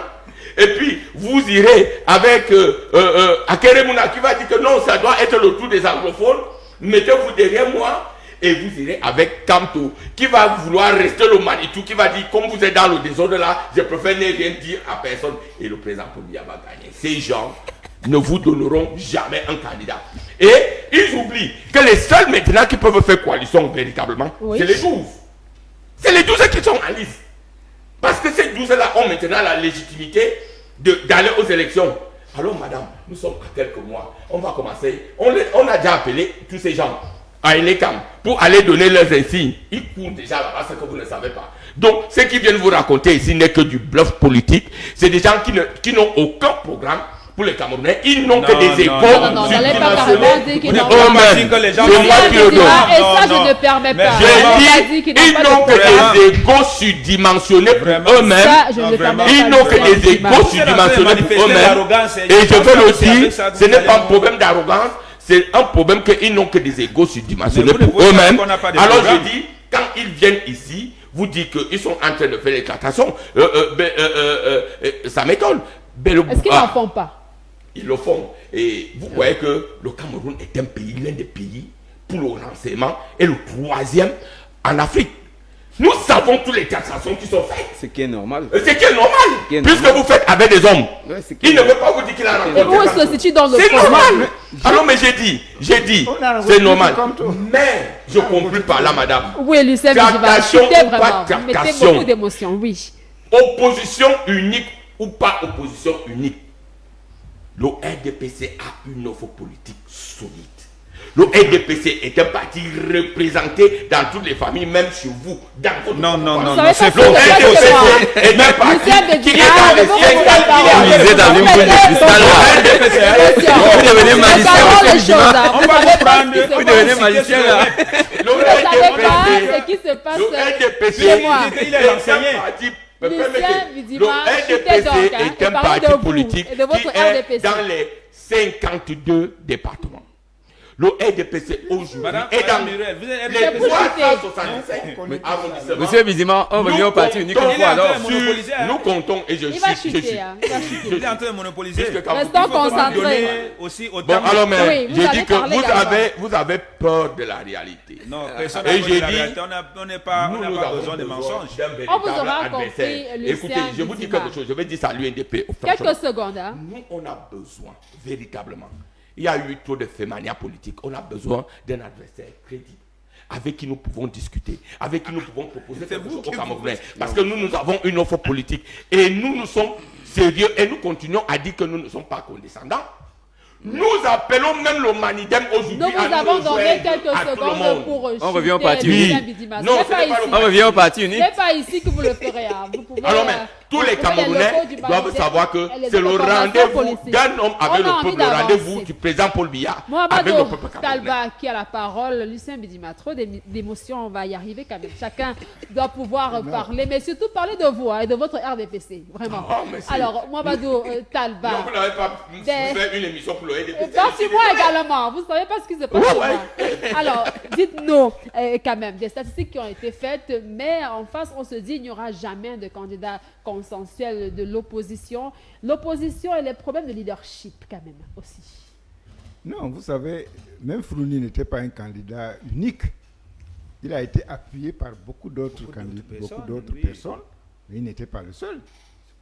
Donc, on n'a pas besoin d'un candidat nécessairement unique pour arriver à quelque chose. Il suffit d'avoir quelqu'un qui rassemble suffisamment de voix pour le gagner.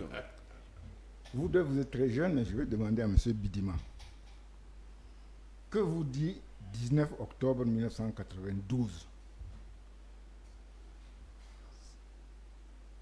c'est un peu loin, peut-être que je ne sais pas où vous étiez à l'époque, un certain Achou Mofor, gouverneur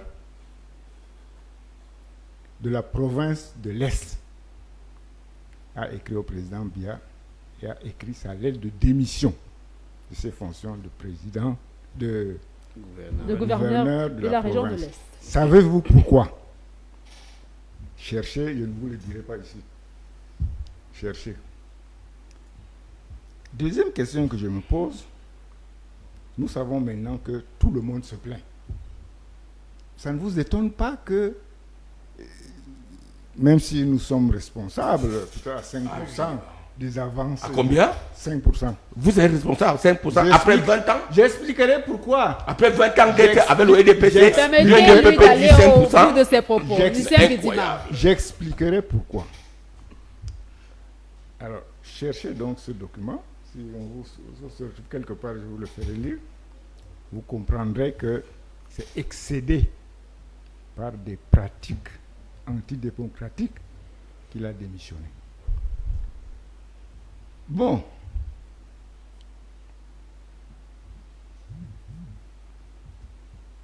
Ça, je vous le ferai tenir. Quand je dis que c'est à 5%, écoutez-moi attentivement. J'ai rencontré beaucoup de gens, quelques personnes, qui ont dit de faire le bilan du tourisme. Alors, écoutez-moi attentivement. Dans les départements du Logone-Chari, du Mao Chanaga et du Mao Sava, la période du tourisme est considérée exactement ici comme la période de vente de cacao. C'est là où il y a de l'argent qui circule, des touristes, des centaines de cars avec du tourisme, etc., etc. Boko Haram arrive. Que peut-on faire dans ces conditions? Est-ce que la sécurité relève du ministère du Tourisme? Deuxième sujet. Vous savez également que le Cameroun est caractérisé par une insécurité généralisée. Les parcs de Boubanjida, de la Benoué, etc., il y a en face les rebelles centrafricains, les enlèvements d'otages, etc.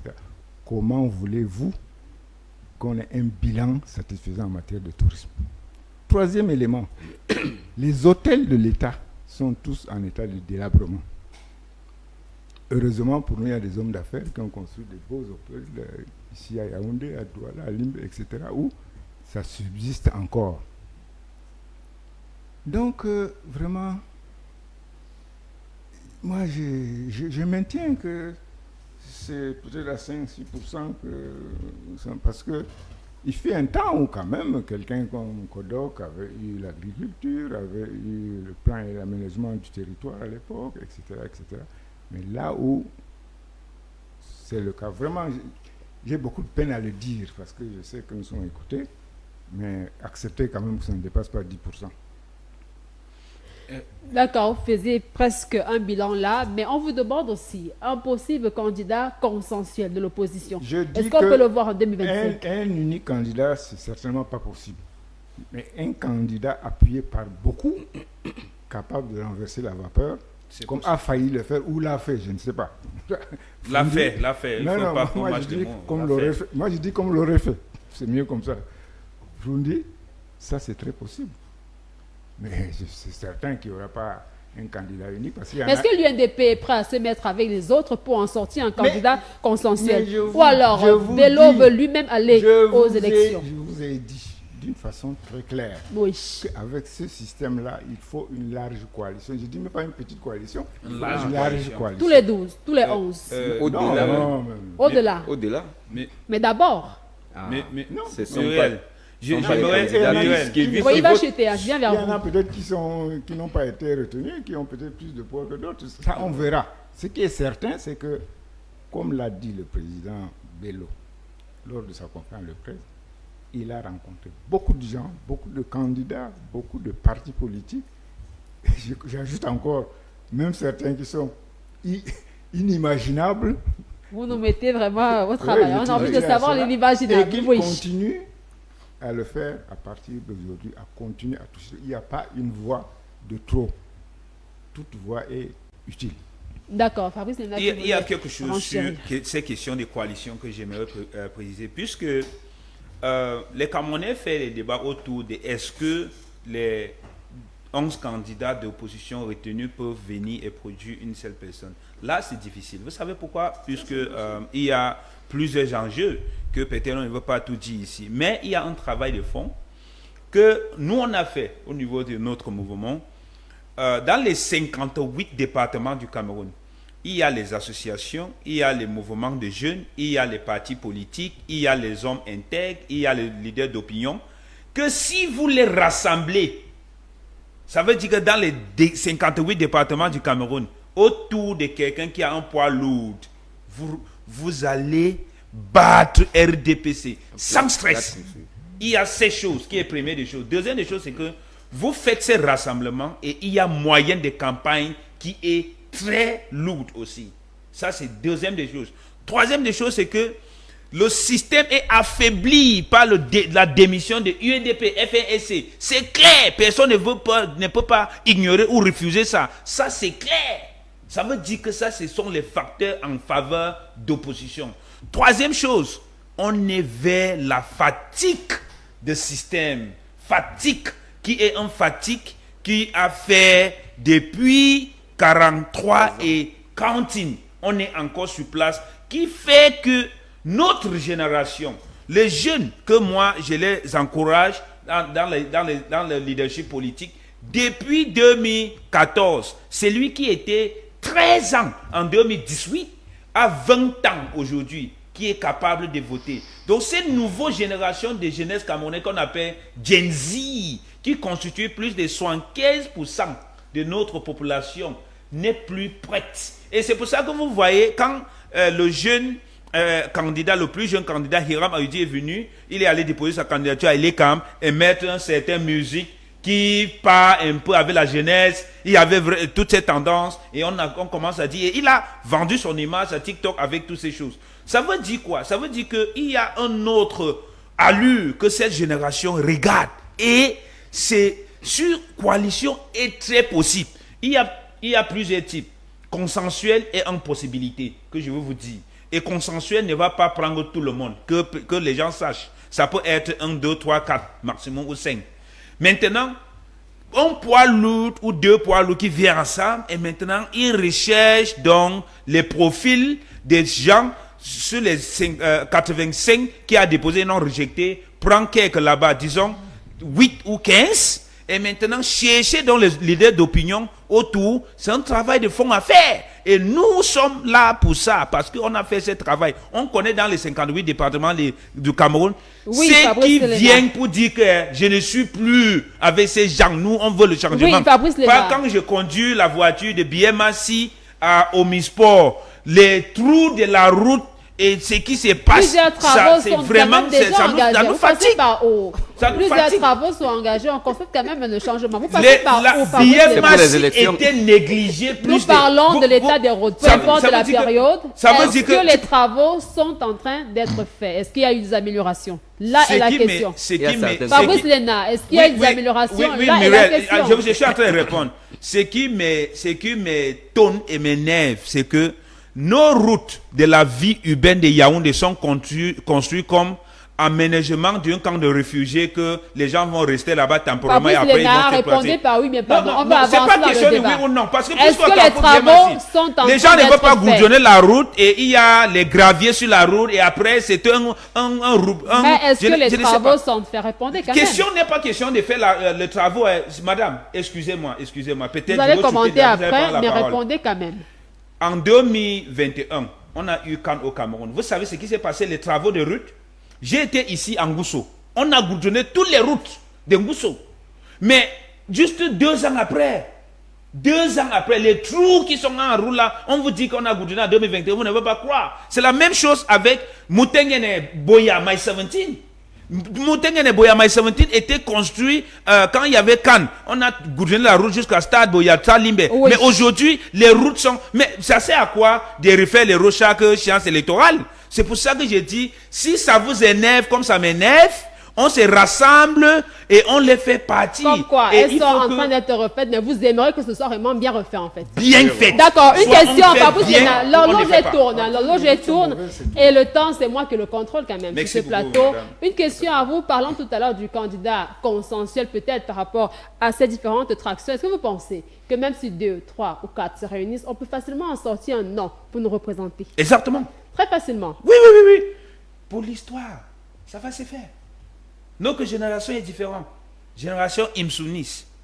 Vous y croyez? I am D'accord. very, very, very, very, very, very confident. And Just, then, Mr. BGB will be surprised. Grand frère, you will be We just wait surprised. and we see. Okay. You will be very surprised. Justin Zambo, Oui. il faut dire qu'on sort déjà de cette émission, mais il y a encore quand même assez de temps de parole qu'on va essayer de gérer rationnellement. Lucien Bidima. Alors, Justin Zambo, des statistiques, oui, une conviction, mais est-ce que vous pensez que l'opposition peut vraiment parler d'une seule voix? Du moins, certains partis mis ensemble peuvent réellement parler d'une même voix. Je dirais simplement que à partir du moment où nous pensons à notre pays, au devenir de notre pays, si nous avons compris que le Cameroun est au-dessus de tout ce que nous pouvons imaginer, vraiment, la question n'a pas à se poser. S'il faut faire partie de ce régime, il faut coaliser les forces. C'est une condition sine qua non. On n'a pas besoin de savoir si il y aura antagonisme.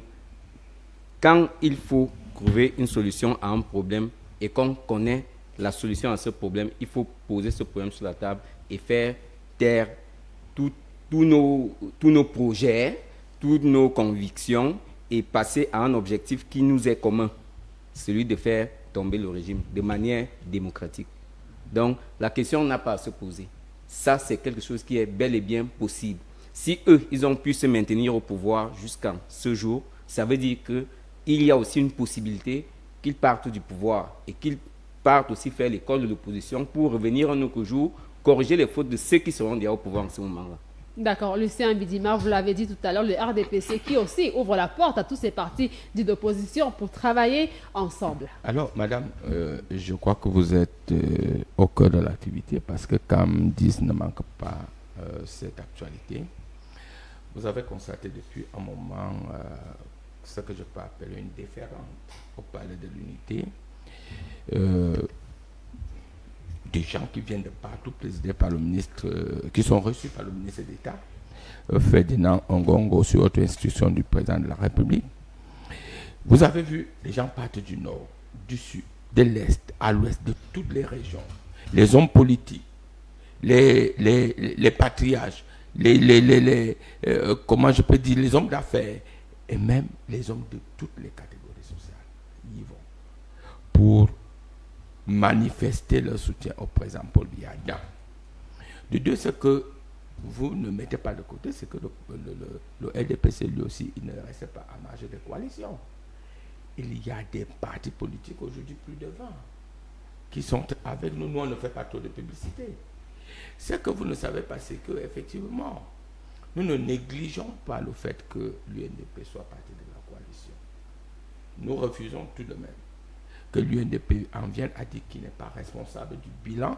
Quand le moment du bilan arrivera, chacun est sur Bakary, comme l'UNDP, ils ont aussi le bilan à faire. Mais ils ne peuvent pas dire, ils ne peuvent pas tromper au Cameroun aujourd'hui qui n'ont pas géré ce pays avec le président Biya, parce que je vous rappelle que l'UNDP n'avait pas qu'un seul ministre au gouvernement. Ils auront aussi l'occasion de dire cela. Mais ça n'est pas le problème. Le problème aujourd'hui est, je reviens. Mon jeune frère, c'est à vous que je veux parler. Tout pays est un consul permanent. Il n'y a aucun pays au monde où le développement s'est arrêté. Même les États-Unis, la première puissance du monde. Tout pays peut être influencé par les aspects extérieurs ou par les aspects intérieurs. Nous sommes dans le cadre d'une mondialisation où les décisions macroéconomiques ou même microéconomiques que nous pouvons prendre à un moment donné ne dépendent pas de nous. Pourquoi? Parce que nous ne maîtrisons pas un certain nombre de choses. Par exemple, nous ne maîtrisons même pas déjà notre propre monnaie. Ça veut dire qu'aujourd'hui, lorsque nous nous retrouvons en situation de crise, on ne peut pas aller à la planche à billets pour essayer de réguler un certain nombre de choses. Nous sommes obligés d'être dans la contrainte de ceux-là qui maîtrise cette planche à billets. Nous pouvons avoir toutes les volontés possibles, mais n'oubliez pas qu'aujourd'hui, à cause de cette mondialisation, nous sommes parfois astreints aux institutions financières internationales telles que le Fonds monétaire international ou la Banque mondiale qui nous contraignent à un certain nombre de choses, à prendre les voies parfois qui ne sont pas les voies que nous voulons. Mais nous devons reconnaître quelque chose au présent. Malgré tout, les accords, certains accords, grands accords, entre la France et le Cameroun, jusqu'à présent, sont mis en berne. Sinon, n'ont pas été renouvelés. Vous allez voir que le résultat, l'un des résultats de ces accords, je vais simplement vous prendre un fait, c'est le cacao. Aujourd'hui, ceux qui sont dans les accords comme la Côte d'Ivoire, le kilo de cacao est à 1500, aujourd'hui nous en sommes à 5000. C'est dire qu'aujourd'hui, le développement dont nous parlons, Oui. si on parle de l'insécurité, l'insécurité n'est pas le fait du gouvernement. Et j'ai dit toujours à mes frères du nord-ouest au sud-ouest, Vous chutez, hein, oui. oui, ceux qui aujourd'hui financent cette crise, qui n'en est plus une crise, aujourd'hui, qui est devenue un ensemble de bandits qui veulent prendre en otage le Cameroun, que ce soit au niveau du Grand Nord, c'est-à-dire au niveau de Boko Haram, eux, ils sont tapis dans l'ombre à l'étranger. Leurs enfants ne sont pas au nord-ouest, ils ont envoyé leurs enfants ici à Yaoundé, ou au mieux, envoyé leurs enfants aux États-Unis ou en Allemagne. Nous devons ouvrir les yeux et de dire que la situation que le Cameroun vit aujourd'hui, quel que soit le chef de l'État qui va y être, est une situation que tous les Camerounais doivent se mettre comme en bloc. Pourquoi? Parce que nous avons en face de nous les prédateurs, ces pays-là qui veulent continuer à prendre le Cameroun en otage. Alors le président Paul Biya a su résister. Et je vous dis, en conclusion, madame, Voilà. nous ne sommes pas condescendants. L'UNDP, ça nous fait mal, ça peut nous faire mal, on peut comprendre. Mais nous avons du respect pour l'UNDP, comme nous avons du respect pour Issa Choroma. C'est un choix politique. Mais cela n'empêche qu'après ce choix politique, après les élections présidentielles, si d'aventure, et comme ça sera le cas, le NDPC gagne, que nous renégocions peut-être nos accords avec l'UNDP, avec le parti d'Issa Choroma, Bakadé, pourquoi pas le professeur Maurice Kamto et tout le monde, pour que les Camerounais se mettent ensemble dans un seul objectif. Parce que, quelle que soit la divergence des points de vue qui peut être entre vous et moi, nous avons une seule convergence. C'est le développement du Cameroun, la paix du Cameroun. Et cela nous conduit à nous tous de dire tout doit bien se passer avant, pendant et après les élections. D'accord, Lucien présidentielles. Ndima, Je vous et nous remercie. arrivons au dernier tour de table pour ce programme, pour réellement en sortir. Vous avez emboîté mon pas sur la question. On parle de l'élection présidentielle du 12 octobre 2025, mais et surtout le besoin d'accalmie et de paix, parce que le Cameroun a besoin de chacun de ses fils. En dernier tour de table, un message que vous adressez à ces Camerounais-là qui nous regardent afin que la paix soit avant, pendant et après ce fameux processus électoral. Justin Zambour. Oui, le message qui peut sortir en conclusion est un message d'accalmie, un message de tempérance, un message de tolérance et un message de paix. Vous avez vu dernièrement, après la décision du Conseil constitutionnel, moi particulièrement, j'ai été interpellé par la gendarmerie et j'étais avec le camarade Mouvois. On nous a fait savoir qu'on causait des armes qui vont circuler ou bien qu'on devait faire un coup d'État, mais on tombait des nues. On a été conduit à la Légion de gendarmerie et on a été auditionné. Comme ça a été fait par des professionnels, on n'a pas été brutalisé. D'accord, heureusement. On a été bien entendu de manière conviviale. On se sentait en sécurité et on a scruté nos téléphones. Ils ont fait leur travail et se sont rendus compte que nous sommes des Camerounais ordinaires. Donc j'appelle toute la jeunesse camerounaise à se lever comme un seul homme pour préparer l'échéance du 12 octobre, aller aux urnes, conclure nos votes et sacrifier un peu de notre temps pour ce jour-là, pour la nation camerounaise. D'accord. Fabrice Léna. Pourquoi je vous appelle Fabien? Je ne sais pas. Je ne sais pas. Fabrice Léna. Peut-être vous avez une admiration pour le nom. Fabrice Le Léna. nom Fabien, mais je suis Fabrice Léna. Je pense que le Cameroun est plus que Fabrice Léna, est plus que M. Bidjima, est plus que M. Talban, est plus que mon grand frère, et plus que vous. Donc le Cameroun est au centre d'intérêt de ce que nous tous on cherche. pour moi, en tant qu'un jeune, ça me fait très mal de parcourir mon pays et je ne peux pas le comparer avec Accra, Ghana, ou bien Nairobi, Kenya, ou bien Johannesburg, Sud-Afrique, ou bien l'Égypte, puisque je voyage beaucoup au niveau continental qu'en Europe ou d'autres parties du monde. Et quand je discute avec d'autres jeunes du continent ou bien du monde et je vois comment ils sont en train d'avancer, ça me dérange beaucoup que dès qu'on rentre à Yaoundé, de Simalène à Yaoundé, tu vois tout est sur place, rien n'avance vraiment. Ça me dérange beaucoup, c'est ça qui me hante, qui me dérange. Parce que individuellement, moi, je pourrais décider d'aller d'ailleurs, comme beaucoup de nos frères, rester de ce côté, chercher ma vie et tout. Mais je me suis demandé que combien de jeunes vont faire cela, combien de jeunes vont toujours avoir expertise de faire quelque chose de concret, professionnel et aller donner dans d'autres pays que son pays. Puisqu'on n'a qu'un seul pays, on n'a qu'une seule citoyenneté à la vie. Et moi, le Cameroun, j'aime ce pays tellement et vraiment. Et depuis que j'ai fréquenté à l'université Yaoundé 2 soirs et je reste à Yaoundé, je n'ai même pas envie de rentrer à Bamenda. Ce n'est même pas à cause des crises ou autre chose. Parce que je trouve ici très bien la capitale de mon pays. Mais j'ai marre que ça ne donne pas à ce qu'on veut.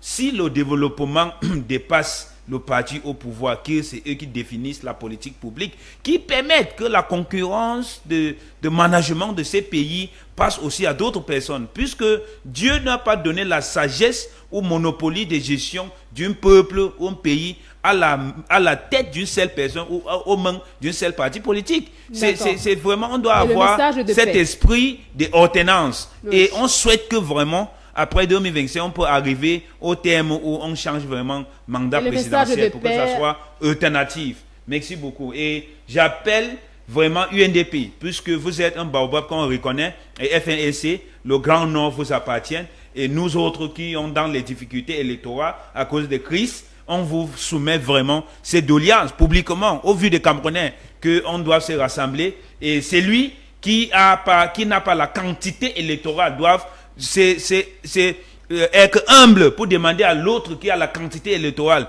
que je vienne et on fait le power sharing et on prend ses pouvoirs et on gère le Cameroun. On montre aussi notre capacité de pouvoir gérer. Now our future, we go fix them. Mohamedou Talba, le message de paix afin que tout puisse se dérouler dans la calmie avant, pendant et après la période électorale. Oui, je n'ai rien de spécial à dire, si ce n'est que c'est le souhait de tout le monde. Nous avons suffisamment de problèmes pour ne pas en créer d'autres. Nous avons suffisamment de zones de conflit pour ne pas en créer d'autres. Je dirais tout simplement aux jeunes qui apparemment semblent majoritairement pour le changement. Si ce n'est pas le cas, il ne faut pas qu'ils se laissent entraîner dans des situations difficiles. Ils ont le temps. Nous autres, nous sommes en train de partir. Tout ce que nous pouvons souhaiter, c'est bonne chance à ces gens-là. Mais ce que je peux reprocher quand même au RDPC, c'est de laisser parler n'importe qui. Je me souviens d'une intervention d'un représentant du RDPC dans le plateau qui a dit carrément que si le président Biya perd, il y aura coup d'État. On n'a rien fait à cette personne. Non. Non, il a dit. Je ne vais pas dire le nom, mais il a dit. Ça, c'est pas bon. Il y a aussi des gens qui pensent que avoir travaillé pour l'État fait de vous un esclave de Biya. Parce qu'il y en a qui disent que Kamto a été au gouvernement, Bello a été au gouvernement, donc se présenter contre le président, c'est comme un crime de lèse-humaine. Non, on a servi l'État. On a servi l'État. Chacun dans les domaines de ses compétences. Et depuis, même en 92, on a, je vous le rappelle, dit que nous respections le verdict de la Cour suprême. Toujours dans cette logique. Et nous ne sommes pas imposés en 97, c'est sur la base d'un accord. Si nous trouvons que cet accord n'a pas été, en notre sens, suffisamment respecté, parce que l'accord ne portait pas sur le nombre de ministères, l'accord portait essentiellement pour nous sur l'amélioration du système électoral. Donc on est 1, 2 ou 3 ministres, vraiment, ce n'était pas l'objectif des militants. Ce n'était pas l'objectif des militants. Donc je souhaite que toutes ces élections se passent dans les meilleures conditions possibles, qu'il y ait la paix et que vraiment on fasse quelque chose d'autre pour résoudre le problème anglophone. Je crois que la méthode qui a été utilisée jusque-là a montré ses limites. Je vous remercie. D'accord, merci Mvidiba. Le président Paul Biya dit qu'on doit retenir de lui comme l'homme qui a apporté la démocratie et le souhaitait, la paix dans ce pays. C'est un homme pondéré, un homme mesuré. C'est pour cela que je m'inscris en faux s'il y a eu certains écarts de langage où certains auraient évoqué des possibilités de coup d'État si le président Paul Biya ne gagnait pas. Le président Paul Biya est un démocrate. C'est un homme qui connaît ce pays depuis 1962. Il a occupé tous les postes de la République. Il a travaillé très durement pour qu'il y ait la paix dans ce pays. Je peux comprendre aujourd'hui la jeunesse, mais je dis qu'ils ne doivent pas se laisser entraîner par les réseaux sociaux, par ce qui se passe ailleurs. Parce qu'un pays sans la paix est un pays totalement détruit et c'est les autres qui gagnent. Je ne voudrais pas être condescendant en disant une élection présidentielle, ce n'est pas une élection obligatoirement d'un parti politique. C'est une élection d'un homme qui se présente face à un peuple. Aujourd'hui, moi, je parlais du président Biya. Je peux comprendre, et ça je suis d'accord avec vous, qu'il y ait eu dans l'administration camerounaise, d'ailleurs que je dissocie avec le RDPC, qu'il y ait eu dans l'administration camerounaise certaines personnes qui n'ont pas rempli leur rôle. Certaines personnes qui ne sont pas allées au bout des objectifs fixés par le président de la République. Je peux le comprendre, même dans certains ministères. Mais ce que je ne peux pas comprendre, c'est que tout soit totalement mis sur la tête d'un homme. Parce que le président de la République définit la politique de la nation. Il donne les moyens à nous tous. Chacun de nous, là où il se trouve aujourd'hui, je suis directeur de la qualité de service à la CNPS, membre du conseil d'administration. Si je ne fais pas de mon mieux à la CNPS, je ne devrais pas accuser le président Paul Biya. Si je n'agis pas au quotidien pour que les pensionnés qui viennent, que je les reçoive bien, je ne dois pas accuser le président Paul Biya. Parce que c'est un problème de nous tous. Aujourd'hui, vous êtes journaliste, on regarde avec, vous êtes jeune. Comment vous réussissez à maintenir, à conduire ces débats? C'est aussi votre rôle, parce que vous pouvez faire chavirer ces débats et ça va détruire notre pays. Alors, et je suis d'accord et je suis très content quand un jeune se lève et dit j'ai besoin du développement de mon pays. Et quand il se lève, il le dit en s'appuyant sur la démocratie. Je suis très content. Alors, j'élargue toute ambition de désordre. Et c'est pour cela que j'appelle nos frères qui sont au niveau de la diaspora, de dire que c'est très facile. Oui, c'est très facile de détruire l'image du Cameroun. Très facile d'empêcher les autres. Mais c'est encore, ça serait mieux de féliciter un jeune qui aurait pu être dans la diaspora. Moi, j'ai fréquenté à l'étranger. Oui, mais j'ai réussi de venir ici. Alors, je dis, la paix reste le socle du développement d'un pays. Avant les élections, le Cameroun restera. D'ailleurs, nous sommes aujourd'hui évalués à 40 millions de Camerounais. Nous ne sommes pas sûrs que tous les 40 millions de Camerounais seront en vie dans 3 mois. Ça veut dire qu'après les élections présidentielles, certains Camerounais seraient partis, mais le Cameroun, lui, restera. Mettons en face le Cameroun et rien ne dépasse le Cameroun. Même pas un individu n'est au-dessus du Cameroun. Allons dans la paix. L'élection présidentielle, la durée, ce n'est que 7 ans. Et après, le Cameroun restera. D'accord, je m'en vais ainsi vous remercier, cher monsieur, d'avoir répondu présent à ce programme. Vous demandez pourquoi pas de vous serrer la main, parce que divergence de points de vue, voilà, serrer la main à votre plus proche panéliste, voilà, co-panéliste, parce que le débat, oui, mais nous sommes tous Camerounais, mendiants de la paix pour ce pays-là. Vous nous avez suivis, merci de votre fidélité qui nous honore comme chaque jour. Vous êtes sur Cam 10 Télévision, le grand débat, il rentre tout simplement en gare, mais restez sur la républicaine, restez républicains et que vive la République.